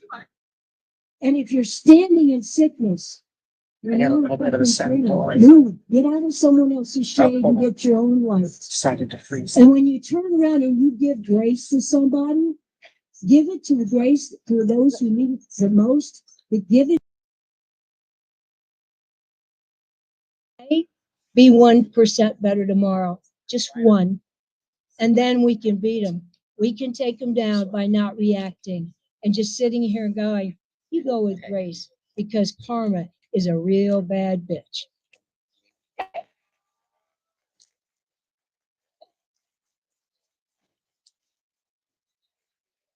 Hell yeah, take a card now. Let's hear it for Woman Marine 1. Hell yeah. Taking some big blue cards. They're gonna be valuable. Get them graded. Let's cheer for Tom and Jasmine and fight against fascism. Come on. Like, this is only gonna grow. You people are incredible. One knockout speaker after another. They told me to do a song. I'm gonna do a song. I ain't doing the guitar and the harmonica, man. I'm sweating and stuff. Let's keep it simple. Let's keep it fun. You might know this one. If you don't, Someone said audio from the stage is solid now. Someone just asked if we travel all over or just DC. I was answering that. Oh, yeah, good. we've been to, this is my 5th protest. This is called my 5th protest this year. This is Mike's 3rd. Yeah, I think so. I've gone to his. He lives in New York, so I was able to go to him for one. I attended one in my home city, 2 in my state capital, and now in the nation's capital. Like we're literally right there was the riots. Should be a walk forward. I would like to point out. This one goes out to hair plug Hitler, Elon Musk. Like to bring that up because I fucked up. Sorry. Elon Musk is cutting the veterans, cutting them out of the yes. Get all his geeky run those. Now it's done.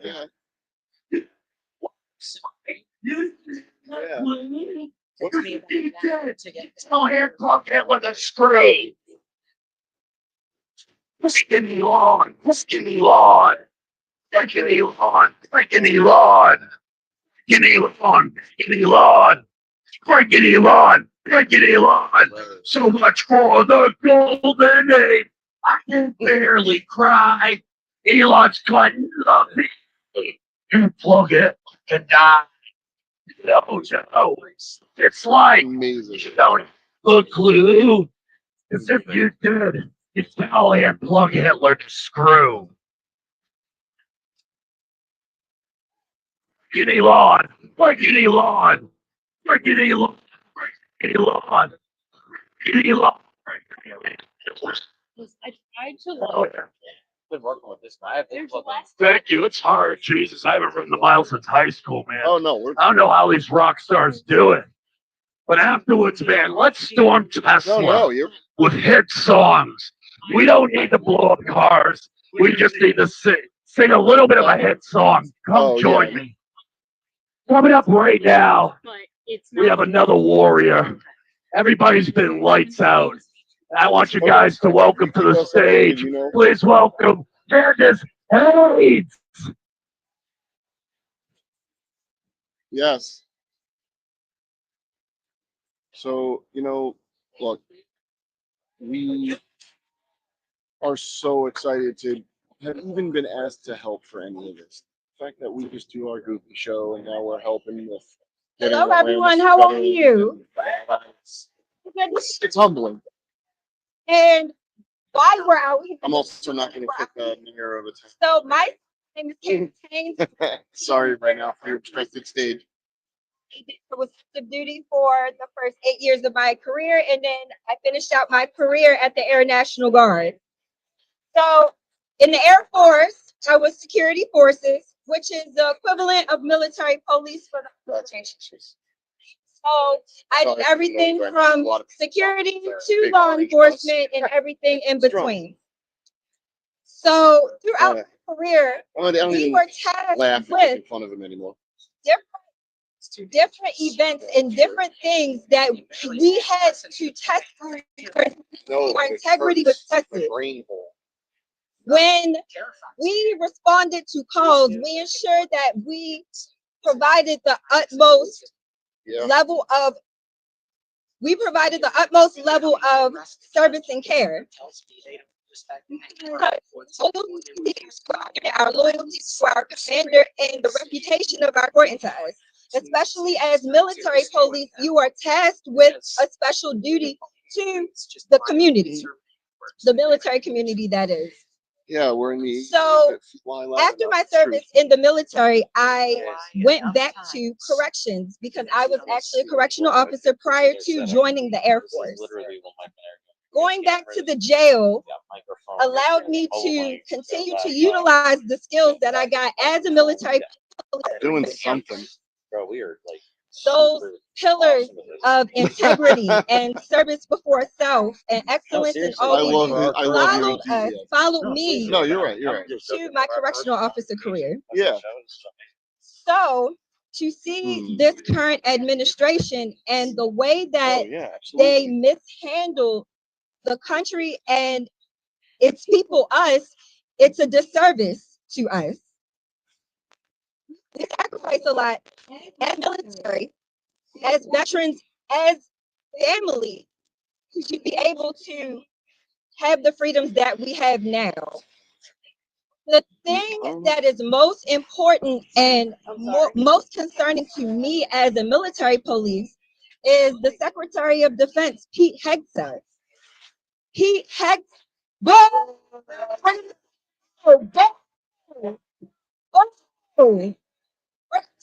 Loud. Pete concerns me because of his dereliction of duty, utilizing an unauthorized check to send war plans to other members in the administration. These war plans stayed in the chat, but there was a journalist that was inadvertently added to this chat that they did not realize, who was able to report that this had occurred.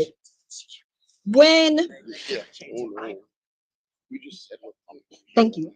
When the news came out, instead of apologizing and taking accountability for what had happened, the administration tries to come to sweep it under the rug. Now, in 2007 to 2011, I was stationed in Minot, North Dakota. Minot, North Dakota. Why not Minot? Because freezing is the reason. But while I was in Minot, I was on nuke duty, and I had a special clearance called PRP, which is Personnel Reliability Program. So anyone who had nuke duty or who had access to these weapon systems had to be under this program. You could get in a lot of trouble if you did not follow the guidelines of PRP because of the weapon systems that we were responsible for. So to see that we have war plans that have been verified and they are correct, It's not easy.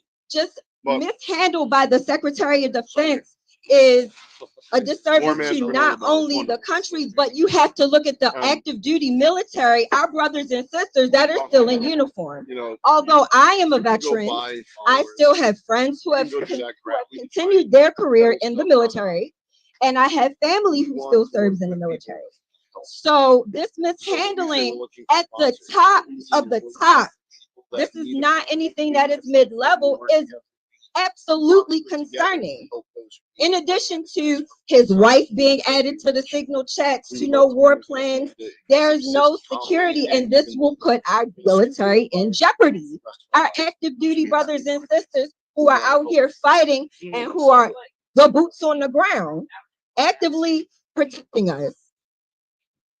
This administration has disappointed me. No matter who gets elected, in my eyes, this is how I am. No matter who gets elected, we have a duty.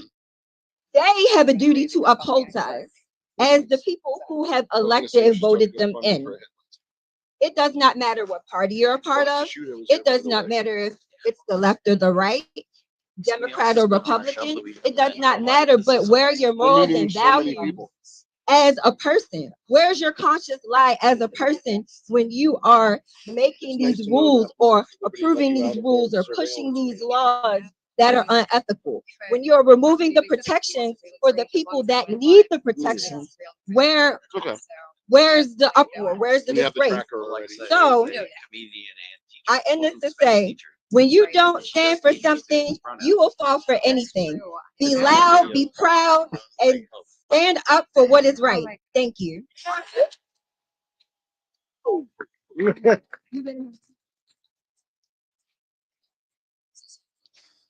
Take your time. Take your time. Yeah, right. Can I just shake your hand again? One of the toughest handshakes. My God, I am in pain right now. Like, how many pull-ups a day? Candace Hayes, let's hear it. Warrior. Hell yeah. It's funny. I would love to. You guys are all incredible. Thank you for the energy all day. I mean, it is inspiring. It is what we're going to need to go up against this being my first time over just pure. The rest of the not ready for prime. And we're just meeting there. Let's get up another warrior right now because everybody is slaying. It's like Honor Ray, Hendrix, The Who, Otis Redding, every speaker. Right now, please welcome to the stage, Jay Kennedy. No, what?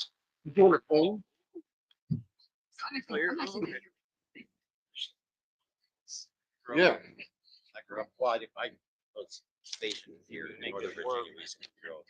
Gotcha. Yeah, so I've been here 35 years. There's a clip out there. I've been to every single one of these museums. All right. Like the list. So my name's Jay Airspace Carey. Museum is mine. My name's Jay Carey. I gotta unclip this. I am. Oh my gosh, this thing's kicking my ass today. Let me start over again. All right. So my name's Jay Carey. I am a disabled, retired combat veteran, and I was forcibly removed from Republican Representative Chuck Edwards' town hall. I spoke truth to power. I called him out on his lies, and he did not like that. To quote Alice Walker, the most common way that we give up our power is by thinking that we don't have any. We have the power. We entrust our elected officials with our power, and we are going to take that power back. To meet your goals, so you can see results in as few as 3 to 6 months. Through FordHers.com, our 100% online process makes it simple to message. Oh, it's okay. Trying to connect to this one. Those Why don't we like wait? Elon. All right. Like I was saying, Disconnected. Are we on Starlink? are we good? All right. So, like every member of the military, our elected officials take an oath to uphold the Constitution. God damn it. Stop. Just don't do it at all. Just give it a break. Let me get through my speech, man. All right. They take an oath to defend and uphold that Constitution. Not just to do it when it's convenient for them. Our VA is being gutted to save money. By August, at least 83,000 more workers will be out of a job, and not because of performance. They've already made cuts to the veteran suicide hotline, trans care, and they've cut programs that provide housing for our unhoused veterans, leaving them in the streets. Those workers that show up to the VA every single day, not knowing if they have a job, those are the true heroes. They don't do it for the money. If you didn't know this, they don't get paid very well. Yeah. They do it because they want to serve their country by serving those that have given so much. That's right. I believe in taking care of veterans. Very people that preserved our democracy in the past that are doing that work right now. Those future veterans. I've seen the realities of war, and I refuse to let the sacrifices made by my soldiers be in vain. Trump and his cronies, they want us to stay out of their way while they dismantle our very democracy. They're bringing fascism to our shores and calling it patriotism.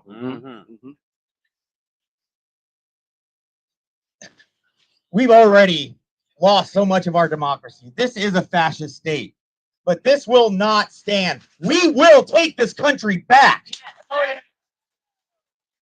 The oath I swore, it does not expire. I promise to defend this democracy, and I will continue to do so to my dying breath. This responsibility falls on each and every one of you. So use your power. Fight back. Do not comply. Continue to organize and stand ready for when they come for our most marginalized. You must be willing to fight back by any means necessary. If you're not willing to do this, tyranny wins. Now remember, it's forever Donald Trump. People! Power to the people! Thank you. I mean, I think one thing we have to finally accept as a country is that hyperbole doesn't exist anymore. When we're talking about this stuff, we're in the fight. It's attacking each other yet. Saw that town hall. It was amazing. People are fighting. You guys, the energy, you are warriors, and we are only going to grow power. Don't choose. And right now, I'm very excited. In the long run, It always rears its head when people get leaves. This next person, Which is what happened. I've watched in our wonderful Signal chat, helping so much with this event. Organize, rally the troops, bring people together. Gonna talk about LGBT, gonna talk about everything. I had the privilege and the pleasure of meeting this person today. Please welcome to the stage, Diane.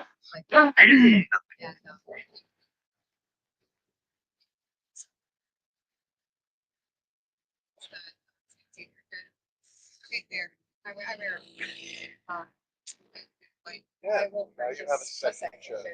Harley. Anna has been dying to do I that. apologize. Because she showed it to us yesterday within. Had it set up and it jumped speaker.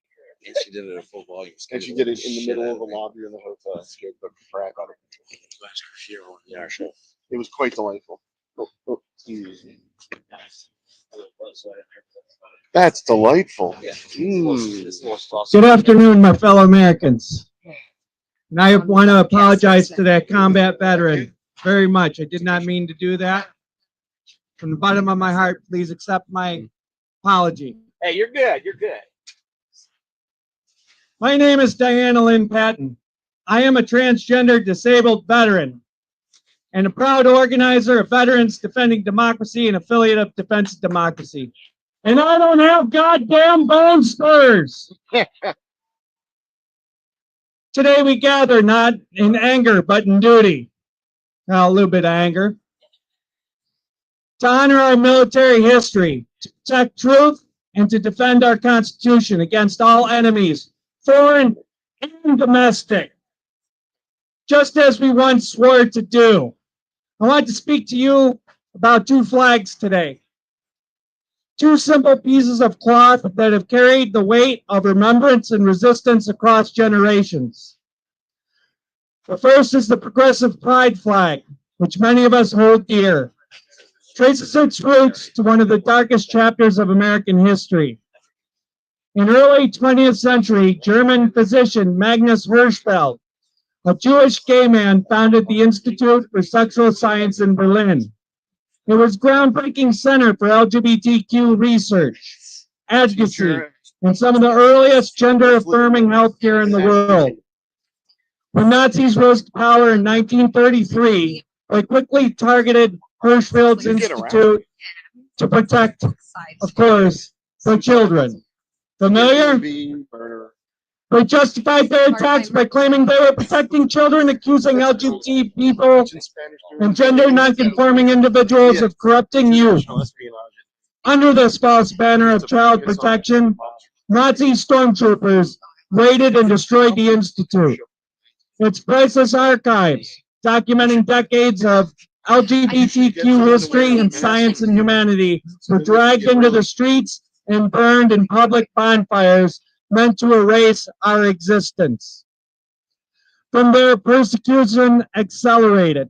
LGBTQ people were criminalized under paragraph 175 of the German Criminal Code. Over 100,000 were arrested. Thousands were sent to concentration camps. There they were forced to wear the pink triangle, a symbol of their persecution. And many endured the harshest abuse, brutal medical experiments, and death. Even after the war, LGBTQ survivors of the Holocaust were often denied recognition and justice. Some were re-imprisoned under the same hateful laws. They weren't released until 1967. So they went to jail, then to the concentration camps, and then back to jail.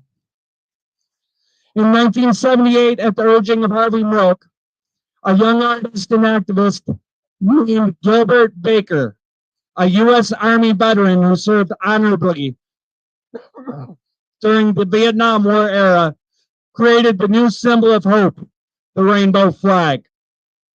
Each color representing a part of our shared community, life, healing, sunlight, nature, harmony, and spirit. The rainbow flag and later the progressive flag became banners of not just celebration, but of remembrance and survival. They remind us that we will not be erased. that we will stand. Just like the POW flag reminds us that no soldier is left behind, can never be forgotten. The progressive flag reminds us that no person marginalized by hate will be forgotten either. Both flags are of a solemn promise. You are not forgotten. We will remember. We survive and we will endure. Yet today, politicians who claim to honor freedom are attacking the very existence of people like me. Representative Nick Langworthy, hiding behind a telephone town hall because he's too afraid to face his own constituents, referred to transgender and non-binary Americans as a social experiment, ignoring our service, our sacrifices, and our humanity. Representative Nancy Mace stood on the House floor using slurs meant to degrade transgender Americans and pushing laws to strip our basic rights away. Representative Marjorie Greene, in an act of open cruelty, on the sign outside her office declaring there are only two genders, male and female, mocking her own colleague, Congressman Mary Newman, whose daughter is transgender. We are not political pawns. These actions aren't just hateful, they are dangerous.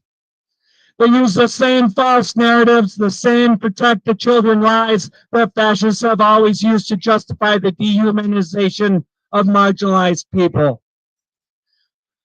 We know where the path leads. It leads to book burnings. It leads to laws banning history itself, and it leads to violence. But we are here today because we refuse to be erased.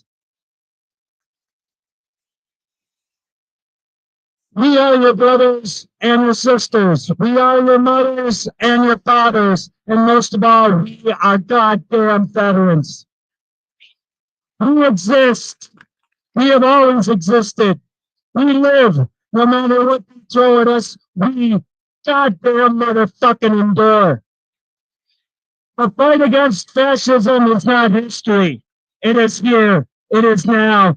And just as before, our oaths have not expired. Our watch has not ended.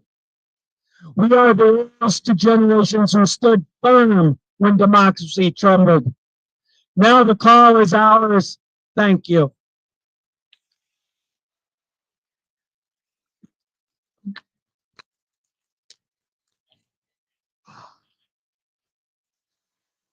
Bleed boys on the way out too. Yeah. Oh, hang on, I'm gonna move this stage. I'll be seeing.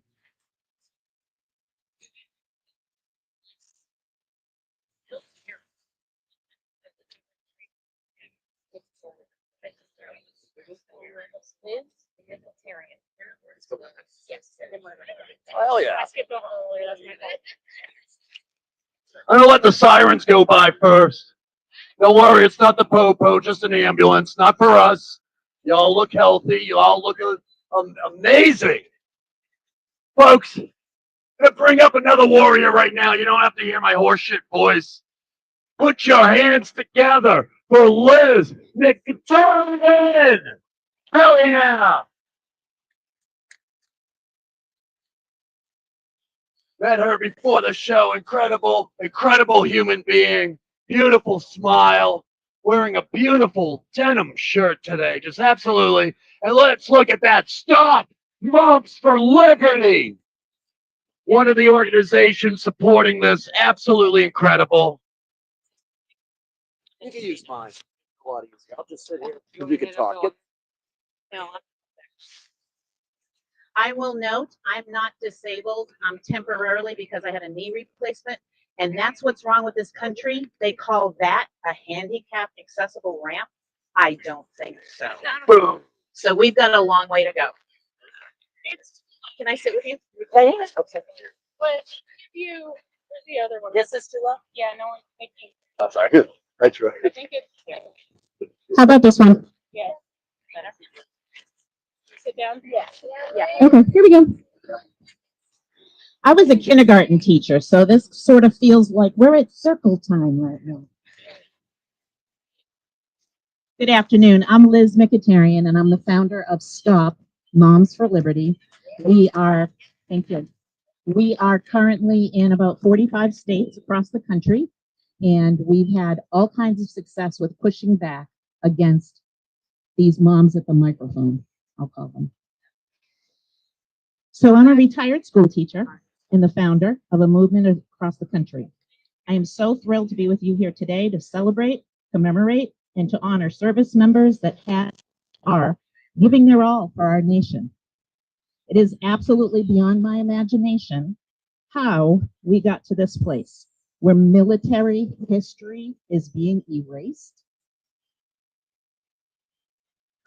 They're wiping it out of curriculum, out of books, from government websites, documents. Sorry, our veterans deserve better. Much of the extremist activity was launched in this country currently by Moms for Liberty. They are from the county that I am from in Florida. They actually started as an answer to the current leader of theirs who was defeated in an election, and she was publicly humiliated by that defeat. And so they pulled together the first Moms for Liberty group, and their sole mission was to go to our local school board meetings and really defame and kind of yell at the person that had defeated her. So when you start on such a negative tone, you can expect negative things to happen after that. They then became foot soldiers to push the white Christian nationalism into our communities. They chose an attack mode against our public school systems. They claim that schools are distributing inappropriate books to small children. They claim that teachers, like me, have been indoctrinating students. They claim that children go to school and become gay. They claim that children go to school and become trans. I'll tell you, I didn't have enough money for pencils in my classrooms. There's no way that any of the things that they think are happening are happening. So that's not how a person decides their path in life. They cannot be that much influenced by anybody on the outside. Nature is nature, and that's what makes choices. If I could have indoctrinated my students, I probably would have had them wipe their noses and flush the toilet. So here's the thing. The truth is that every parent across this country has the option of disallowing their own child from having access to books or any curriculum. There are opt-out options across the entire nation. That's not what they want. They don't want to opt out. They want to opt you out and not give you a say in what they're trying to do. I can't tell you how many times I tried to reason with these people, but the day they decided that they were going to call me a pedophile, the day that they decided that they would say I was indoctrinating my students, is the day that Stop Moms for Liberty was born. Today we see the story of Tuskegee Airmen, or the story of our code talkers, or of our Japanese veterans that we heard about today. We must stand up and say no. My dad was a World War II veteran. I don't have him in my life anymore, unfortunately, and I was too young when he passed that I didn't get to hear his history in the military. I do know that he walked around with shrapnel in his body, but I was young and foolish, and I didn't take the time to say, hey, what happened to you? So what we do is instruct people across this country with military history because they need to know what others have done for them. Our service members, both past and present, need to be placed at a level of honor in this country, and I am dedicating myself moving forward to make sure that I do my part in making sure that the history is not whitewashed or erased. A lot of people think that Moms for Liberty are just sweet little moms at the microphone. Well, they may be at a microphone, but they are part of a very well-funded national movement goes all the way up to the billionaires. It is part of something that is called the Seven Mountains Mandate. Google that if you don't know about it. That's what unfolded Project 2025. And that's what these people back here are operating under. They wanted to say, oh, we're not part of Project 2025. And yet, here we see it unfolded on a daily basis. So I started my organization when I had those labels applied to me. They know that calling a teacher who had dedicated their lives to taking care of, teaching other people's children, the worst possible thing that you can say is, oh, you must be a groomer. You must support pedophiles. Really? So they kind of launched a monster.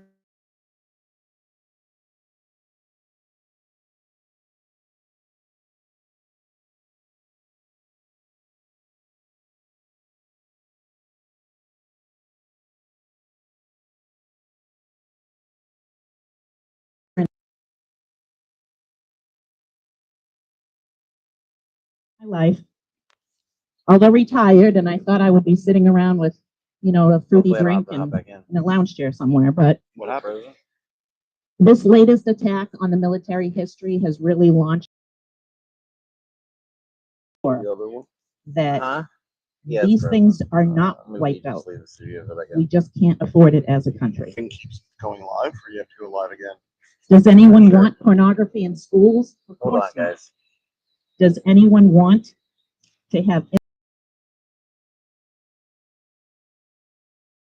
invent a problem and then say that you're trying to come up with an answer for it? Find out what's actually happening. And as a classroom teacher, I can tell you that my entire day was structured on those children that came into my classroom door. I built what I did based on them and their needs. What people may not like are the changes of what we accept within our society. That's a them problem. And so we need to look at what is the role of public schools across this nation. It is to help with civic engagement. It is to build citizens. And those citizens cannot, I know that she's like pointing at Tom back there. We cannot be exclusionary.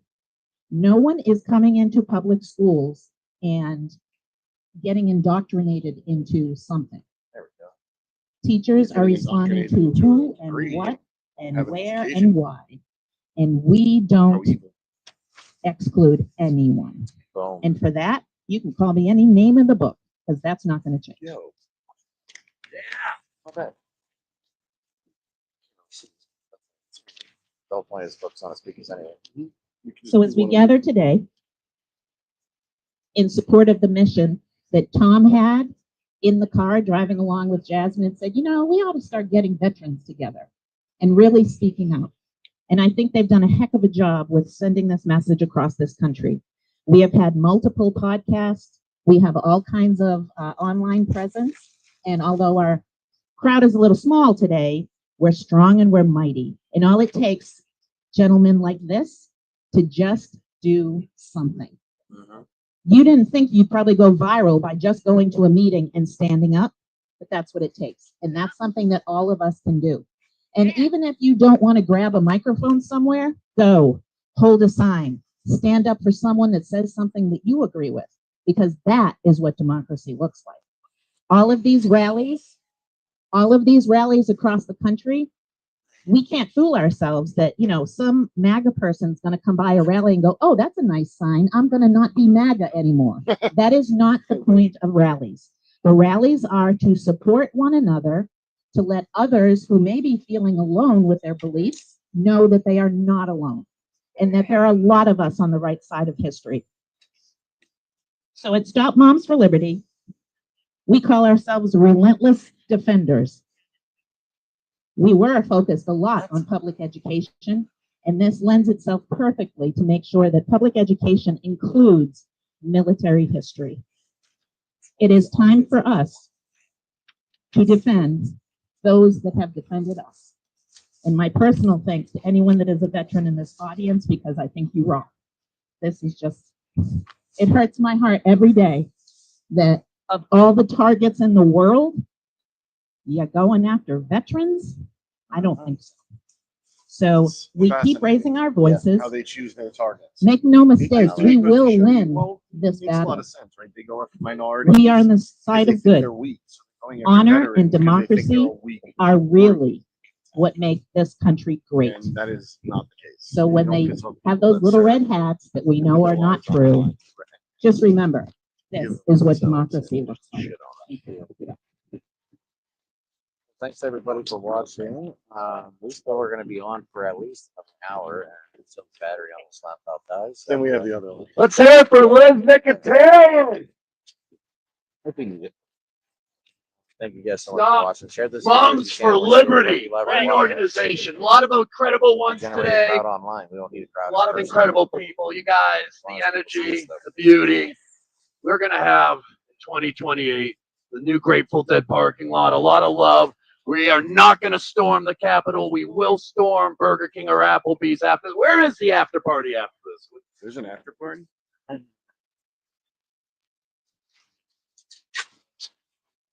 could go to a drag show. It's my honor, Hurt some kids. my privilege. You know, the government's pumping in the wind, but the wind has died down. But make no mistake about it earlier, when they were trying to set up that movie screen, they're pumping in that wind from that phallic symbol over there, Trump and the rest of the minions. And we're not going to let him stop us. We're warriors, and we're going to introduce another warrior to the stage right now. Please give a big, hearty round of applause for Guy Pena. Hell yeah.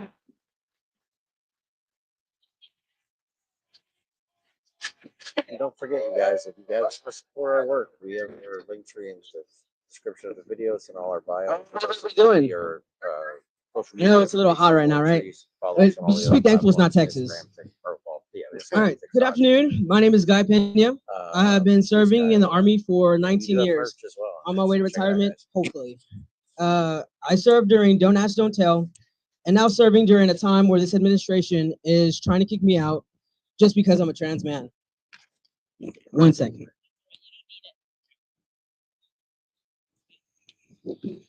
During Don't Ask, Don't Tell, I had to literally pretend to have a boyfriend, which was very, very hard. Just to be able to serve, and it wasn't easy to do, but my dedication to my country is greater than myself. I am also the president and founder of Veterans for Equality, an organization where we pull overwatch for events of the marginalized communities. Thank you. We continue the oath that we took when we enlisted in the armed forces, and we continue to fight for equality for all. Veterans for Equality stands in the front lines for these events, facing protesters, hate, and inequality, including hateful comments and speech and threats. We will continue to show what true patriotism looks like. I can proudly say VFE has been going strong for 2 years and is continuing to grow. Now more than ever, our country needs us to stand up and show the world that the U.S. veterans will not be silent. We will continue to fight for equality and freedom for those around us. And we will not back down. I repeat, we will not back down. So, not only am I a trans man, but I'm also a first-generation Mexican American. Needless to say, in this day and age, I have many things going against me. My father is a Marine veteran. He, like all the other service members, raised his hand to defend this Constitution and this country. So tell me why, a few years ago, he got deported to Mexico. That's right, a United States Marine veteran deported. The devil dog got deported to a country that he hadn't been to since he was 4. We have got to change this. We shouldn't be deporting our service members who are willing to risk their lives for this country. And he is not the only one. Since 1996, at least 94,000 non-citizen veterans have been deported. As vets, we go through a lot, physically, mentally, and emotionally. We leave our families and friends for months at a time, years at a time, and we are willing to sacrifice our lives, and for what? For the country we are serving to turn its back to us and discard us when we are done with our service? Hell fucking no. So, let's bring those supportive veterans back home. In closing, I want to say to my fellow veterans across the U.S., remember your oath. Remember what you swore to protect. Now is the time not to be silent. Now is the time to not to back down. Now is the time to stand together And now is the time to show our country what true patriotism is. Let's get loud and take our country back. Thank you.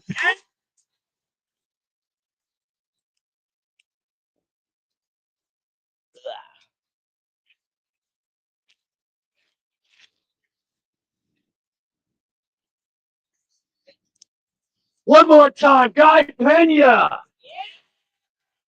You guys are beautiful. We're gonna have a dramatic after party after this. The Marriott, room 412. I'll chase you around with salad tongues. We're gonna have a great time. I love you guys. I've met so many incredible human beings today, and I mean, we are just going to grow. Next time, we're gonna have 10,000. And don't worry, when I edit these videos, I know CGI. There will be 10,000 in the video, so don't you worry. Gonna make the myths. I'm gonna roll this right along, man, because the government, along with the wind, has decided to make it 90 degrees on this day only and stuff. All right, they do control the weather. It's through that weird phallic symbol in the back, but we're not gonna let pumpkin spice Satan ruin our afternoon. Let's move it along. Another warrior's coming up. Please welcome to the stage, Lady What?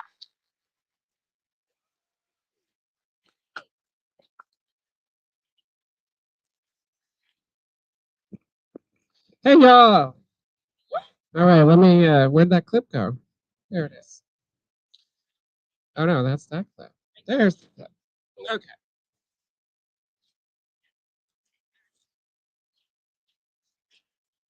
Never mind. Oh, I'm just gonna hold it. All right, thank you for being here, and thank you for showing up, for standing tall, for reminding this country what true service and courage looks like. I want to speak today not just as someone who believes in justice, but as someone standing here before fellow veterans and supporters of veterans, people who knows what it means to wear the uniform, to make sacrifices, to put country before comfort.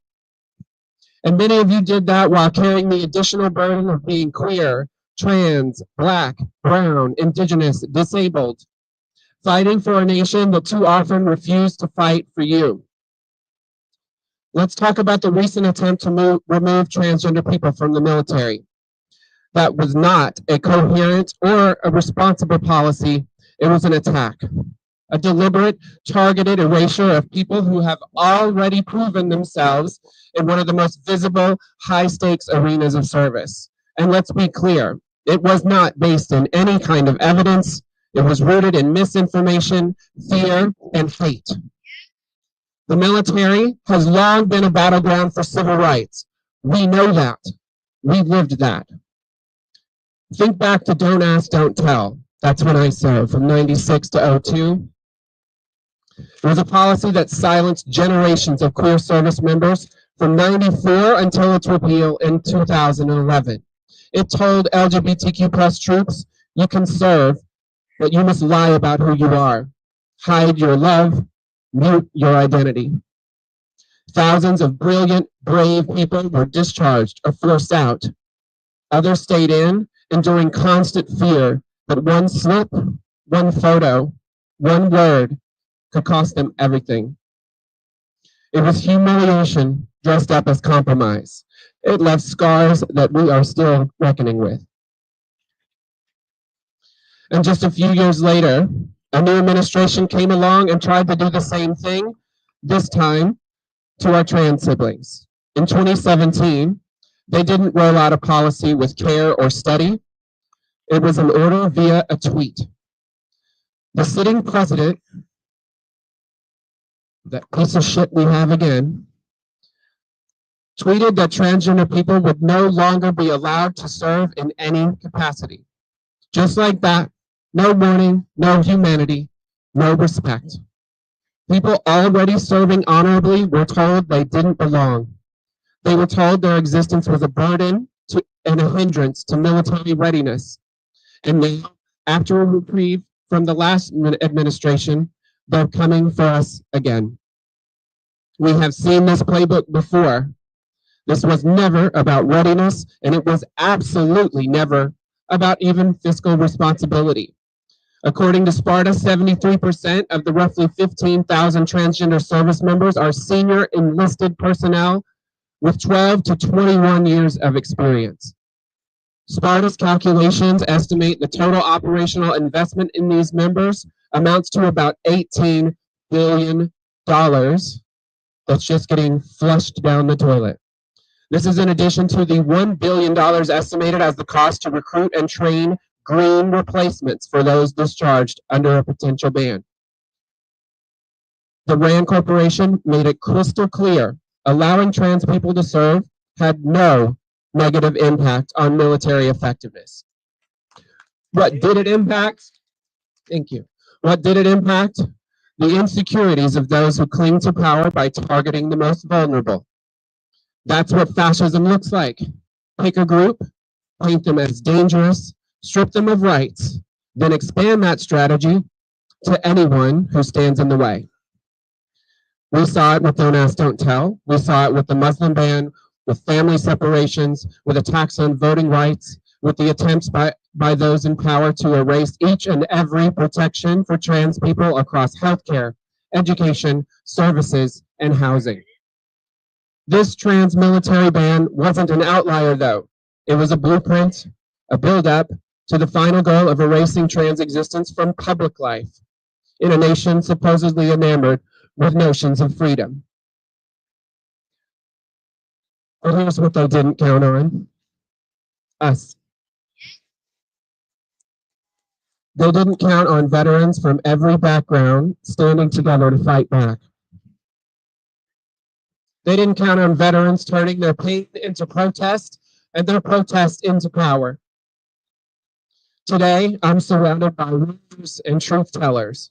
So let me say this. We honor every 2S LGBTQIA plus person who served under the shadow of Don't Ask, Don't Tell and all the years before and after.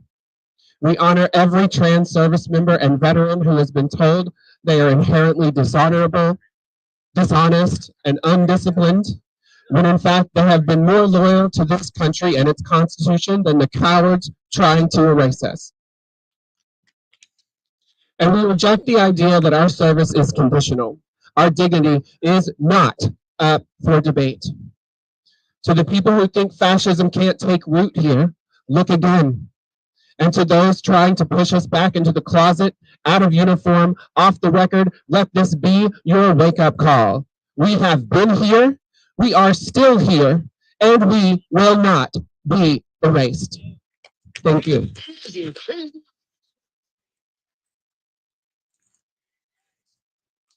Hell yeah. Paper lady. Gonna do one for the vets and stuff. Let's have some fun today. You guys have made it happen. Above these great speakers, we've just had some great warriors from all branches. And I just want to sing a hit song for them. Pumpkin Spice Satan's capital. Green Corps. Force. Marines and Army Guard. Navy. Elon. Napalm. One Storm. Tesla. I did not note that down. That was the win. I'm not being destructive.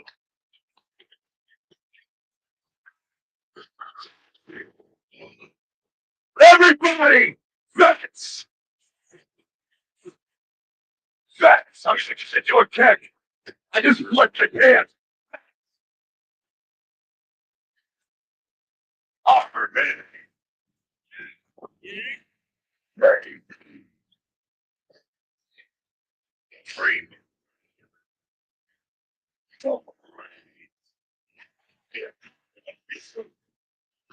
Elon! Napalm! Let's Storm! Tesla! Chase its lucky flight, stay there with the but settle his mind. What's that? So let's pick that. And this one is what you hear else about that. Yes! Technology office.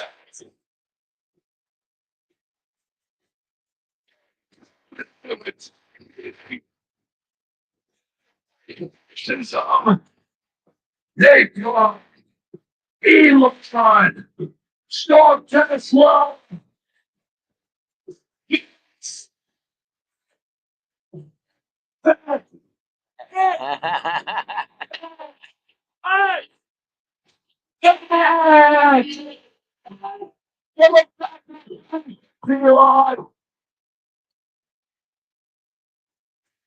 No! Oh, I did not knock that over. I won't put it up. Yes.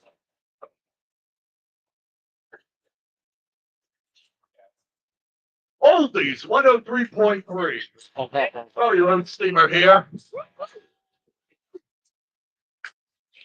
Not touching that. Thank you. Did anybody film that? I have to pay for everything I break up here, so. I mean, they're already giving me $1,000 and stuff, you know, so I just want to make sure I keep all of it. You see, none of us Everybody's are getting paid professional today. speakers or Hell yeah. we don't do this for a living. We did. I want to bring up a warrior right now. A man Thank you guys who all for you've watching. seen I all really day, appreciate this. helping out other We're speakers supposed up to be live here. for a while, so if you guys can share Put this video, together make a party out with of the it. amazing If we can get 100 people in the Fight line, Against Fascism.org. that's your goal. Let's get It 100 is people. my extreme privilege and pleasure to bring up Tom Friday. Oh, no. This is the guy responsible for this event. Combat veteran. Love you, dude. Combat vets against Oh, that was supposed to be on. What's up, everybody? Yeah. All right. What's up? All right. I don't need these damn things. My name is Sidle, and I'm a combat veteran. I have witnessed firsthand how the MAGA movement has threatened and treated veterans who dare to stand on the right side of history.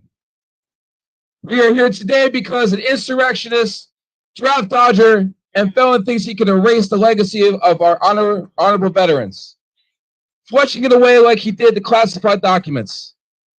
I don't know about you, but I swore an oath to protect the Constitution, to defend my country against all enemies, foreign and domestic. That oath still stands. The last time we saw such treasonous behavior was during the Confederacy. Yet here we are again, and we have the Confederacy back in the White House. He's attacking marginalized communities within our veteran community, and neither the Democratic Party or the Republican Party are coming together to fight against what's going on in our country. Deporting American citizens and veterans is fascism. Erasing and rewriting history is fascism. Throwing our checks and balances into the trash is fascism. Our veterans will not be erased. What does democracy look like? What does democracy look like? Everybody here is what democracy looks like, whether you're black, brown, indigenous, trans, any part of the LGBTQ community. Being a veteran is not a monolith. We all serve our country to defend it against all enemies, whether it's in the White House, whether it's on the street, whether it's any political party. We have an oath to uphold, and it will never expire.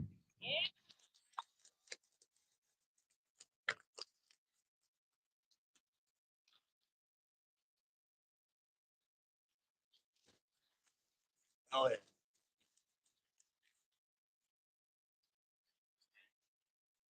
Wow, that was beautiful. That was punk rock right there. That was quick. That was not on and stuff. I got a loud voice. It doesn't matter, but I don't want to wear out the loud voice and stuff. So no, I got this one. I just forgot. It was so quick. I was like, I had one hand in the Rice Krispie treats. Let's hear it once again for Tom. Fight Against Fascism. That was punk rock. That was like a Sex Pistols song, like 2 minutes. I was over there. I was getting a massage. It was incredible. I'm gonna get back to that Rice Krispie treat, but I'm bringing up another warrior. It is warrior after warrior after warrior, and this one is not an exception. Please put your hands together. Mac Gordon, the kids will not be erased.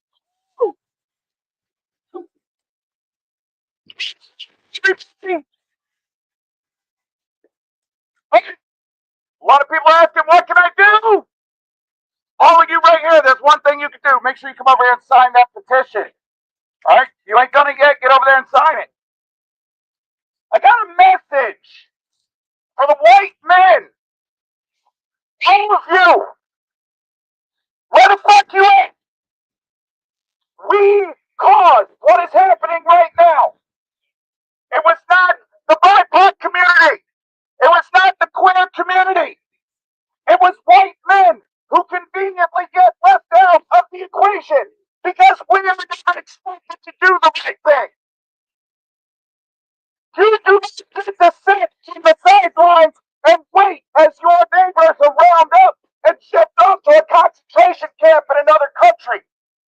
You do not get to wait. It's military is stripped away because you think that diversity makes us strong. This country is built on a diversifying message. We want opposing opinions. We want different views, different experiences. If you think that makes us weak, you can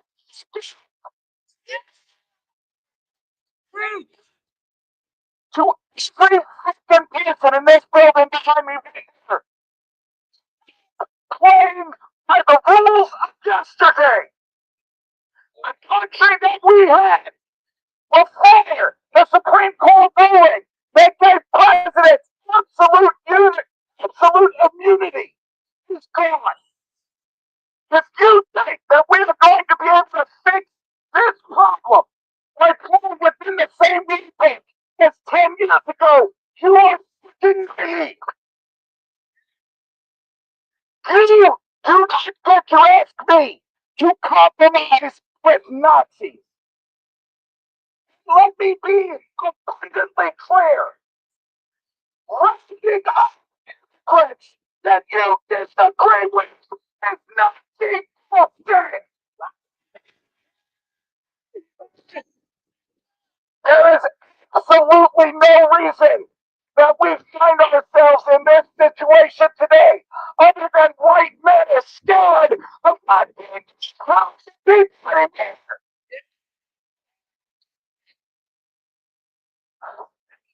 Easy peasy lemon squeezy. I can understand the time. Man, what can I do? It's too late. That's what you just made the start. That is fascism 101. You know well, you said, and they're freezing. If they would know what to do, the claims is there. The 1960s. The revolutionary revolution in the 1790s. It's gonna be a can I do. It's gonna be my world. It can do. This country is not going to fix itself, and we nobody need to fix it for us. The time is sitting in the sideline and being apolitical is awesome. Politics is everybody's life, not just yours. If you need your rights to be taken away, you have waited too long.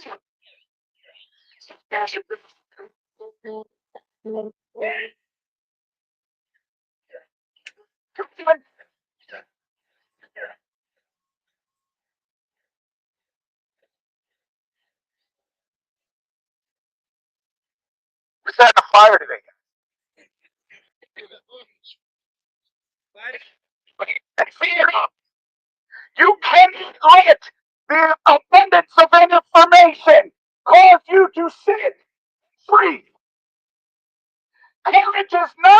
the lack of fear, the action of doing despite it. Stand up. Into your face. And if there's one person or a million people, it doesn't matter. You show those people back there that we can't just be stand today. That's the extent in our Constitution. Every single person in the building can participate and defend the Constitution of the United States of America.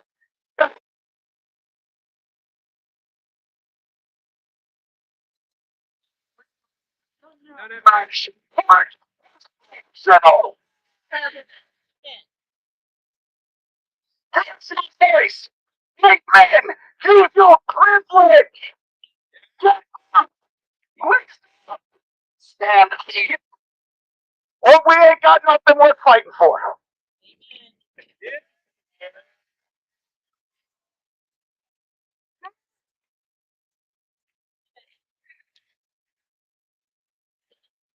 Absolute mic drop. You know, I mean, I can't compete with that screaming, so I'm not going to scream anymore. It's an incredible day, and you guys have been absolutely fabulous and stuff. And I'm honored to just be here doing a Cookie Monster voice, screaming all day and stuff, because I love you guys. And I mean, I'm just going to thank everybody, you know. Stop Mums for Liberty. Yes. Veterans for Equality. Resist. Persist. Veterans defending democracy. I can't yell after him that. He crushed it. Like, he absolutely destroyed it. Defense of democracy. Search for democracy. The voice of reason. Down Action Alliance. You can't forget the curators, the magicians, fight against fascism. Go to fightagainstfascism.org, donate, learn. We are going to grow in numbers.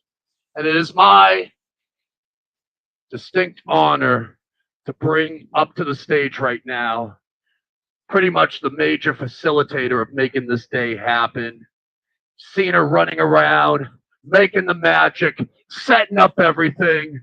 And it is my honor to bring onto the stage your headliner, Jasmine!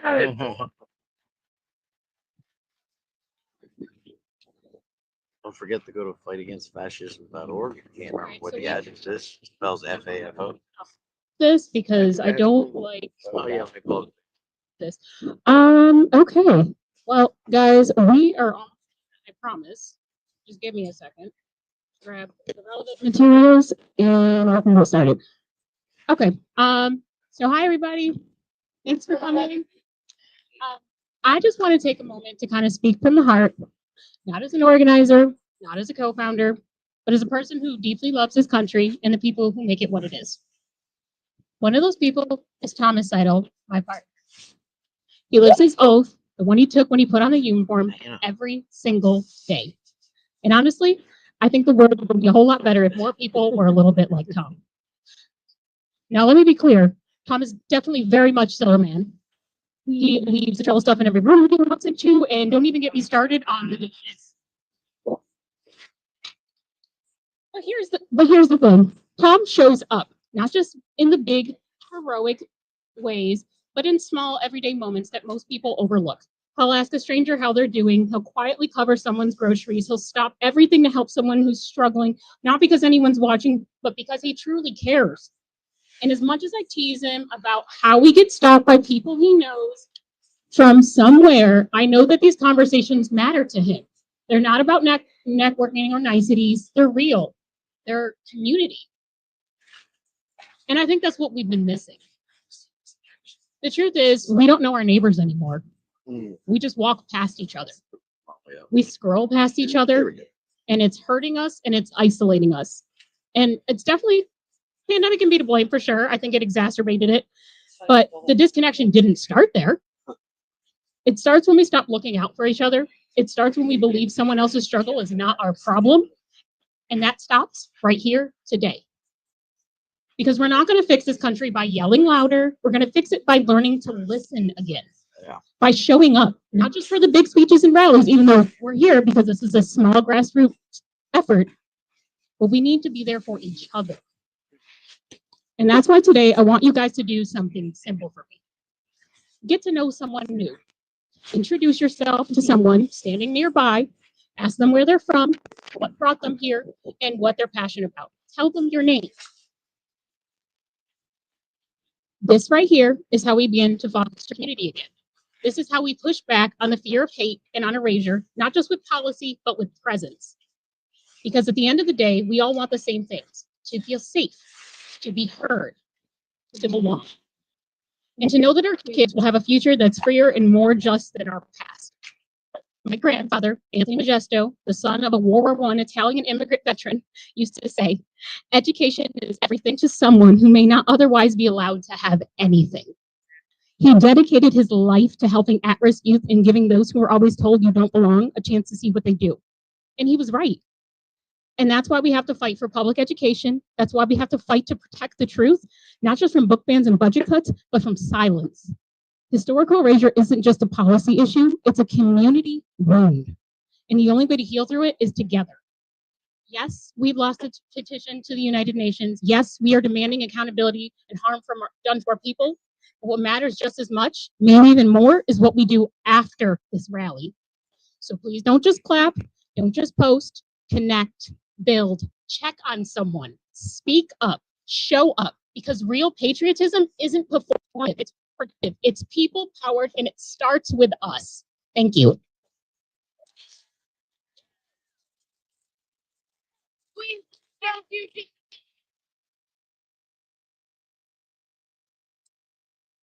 Really the end of the show, guys. So we did it. We fucking did it.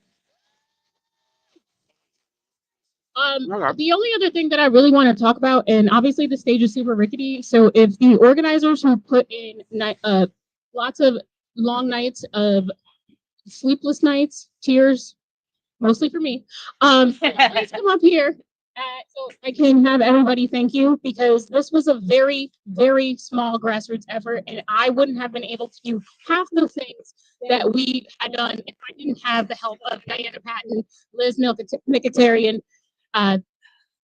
Jeremy Baker, Mike, I don't know your last name, I'm sorry. And there are so many other people that aren't here. Dr. Jace is not here. He has been a tremendous amount of help. We have other people that have helped. Pickles, Lainey, you have helped with online platforms. Matt, thank you so much for being here. Jay, Candace, all of you. All of you are making a part of something that is just the beginning. And I am so excited to be able to sit here and talk to you. Guy, come here. I want to talk about you especially because you came all the way from Texas for this. I want to give you a big round of applause. This is really well earned. Everybody give Guy a big round of applause. So much in order to make this work. Because it wouldn't be possible for me to do the things we were doing today without their support. It's been wonderful to see them grow and to see them. Excuse me. Sandra, well deserved. Oh, Cassandra, you coming over here? Yeah, hello. The person who keeps me sane, because I have been doing everything admin and volunteer-wise since we are a small group. But the person who handles all of my fundraising and accounting and everything that I just can't handle is right here. And I would lose my head.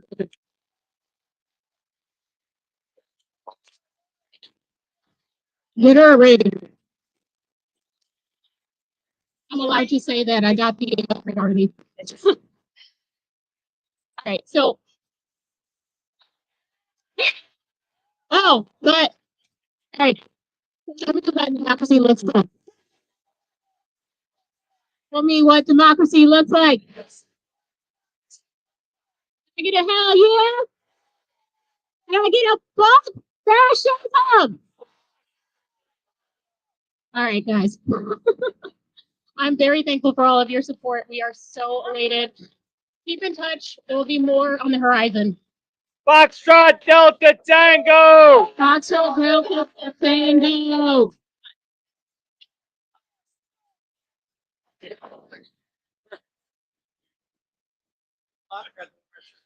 So I think Liz is coming. It's been a long day. That worked out perfect, actually. That's the thing. Yep, that'll get you. Thank you, sir. Yes, of course. You're That's a it. good son. I'll try. She's like our surrogate mom. And teacher, so there's like double disappointment potential. I know, right? You're probably spending this. Yeah. Oh, Okay, so let's go full screen. So we got all of us here. We got Liz, we got Alexa, we got Davey in the back, we got Mike, we got the whole crew. We got our MC. Sam, come on in. So yeah, we just want to We're close just this out. Liz talking wants about to, this thing, yeah, we're gonna talk a little bit, and then we'll get out of here. I just wanted to give a shout out to the Voice of Reason podcast. These are two guys that have a dream, and they're building that dream. And not only for Stop Moms for Liberty, but now for Fight Against Fascism organization. I see them as a tool for whatever we want to do across this country. I'm a tool, right? So subscribe, donate to them, do whatever you can, because this is how we fight back against fascism. Mhm. This is what democracy truly looks like. Yeah, and we are just getting warmed up, guys. This is Yes, we not are. something we're going to do once and done. This is going to be an ongoing thing.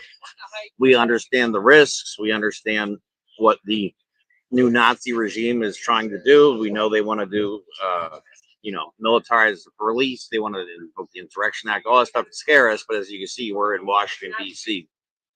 We're not scared. We're not going anywhere.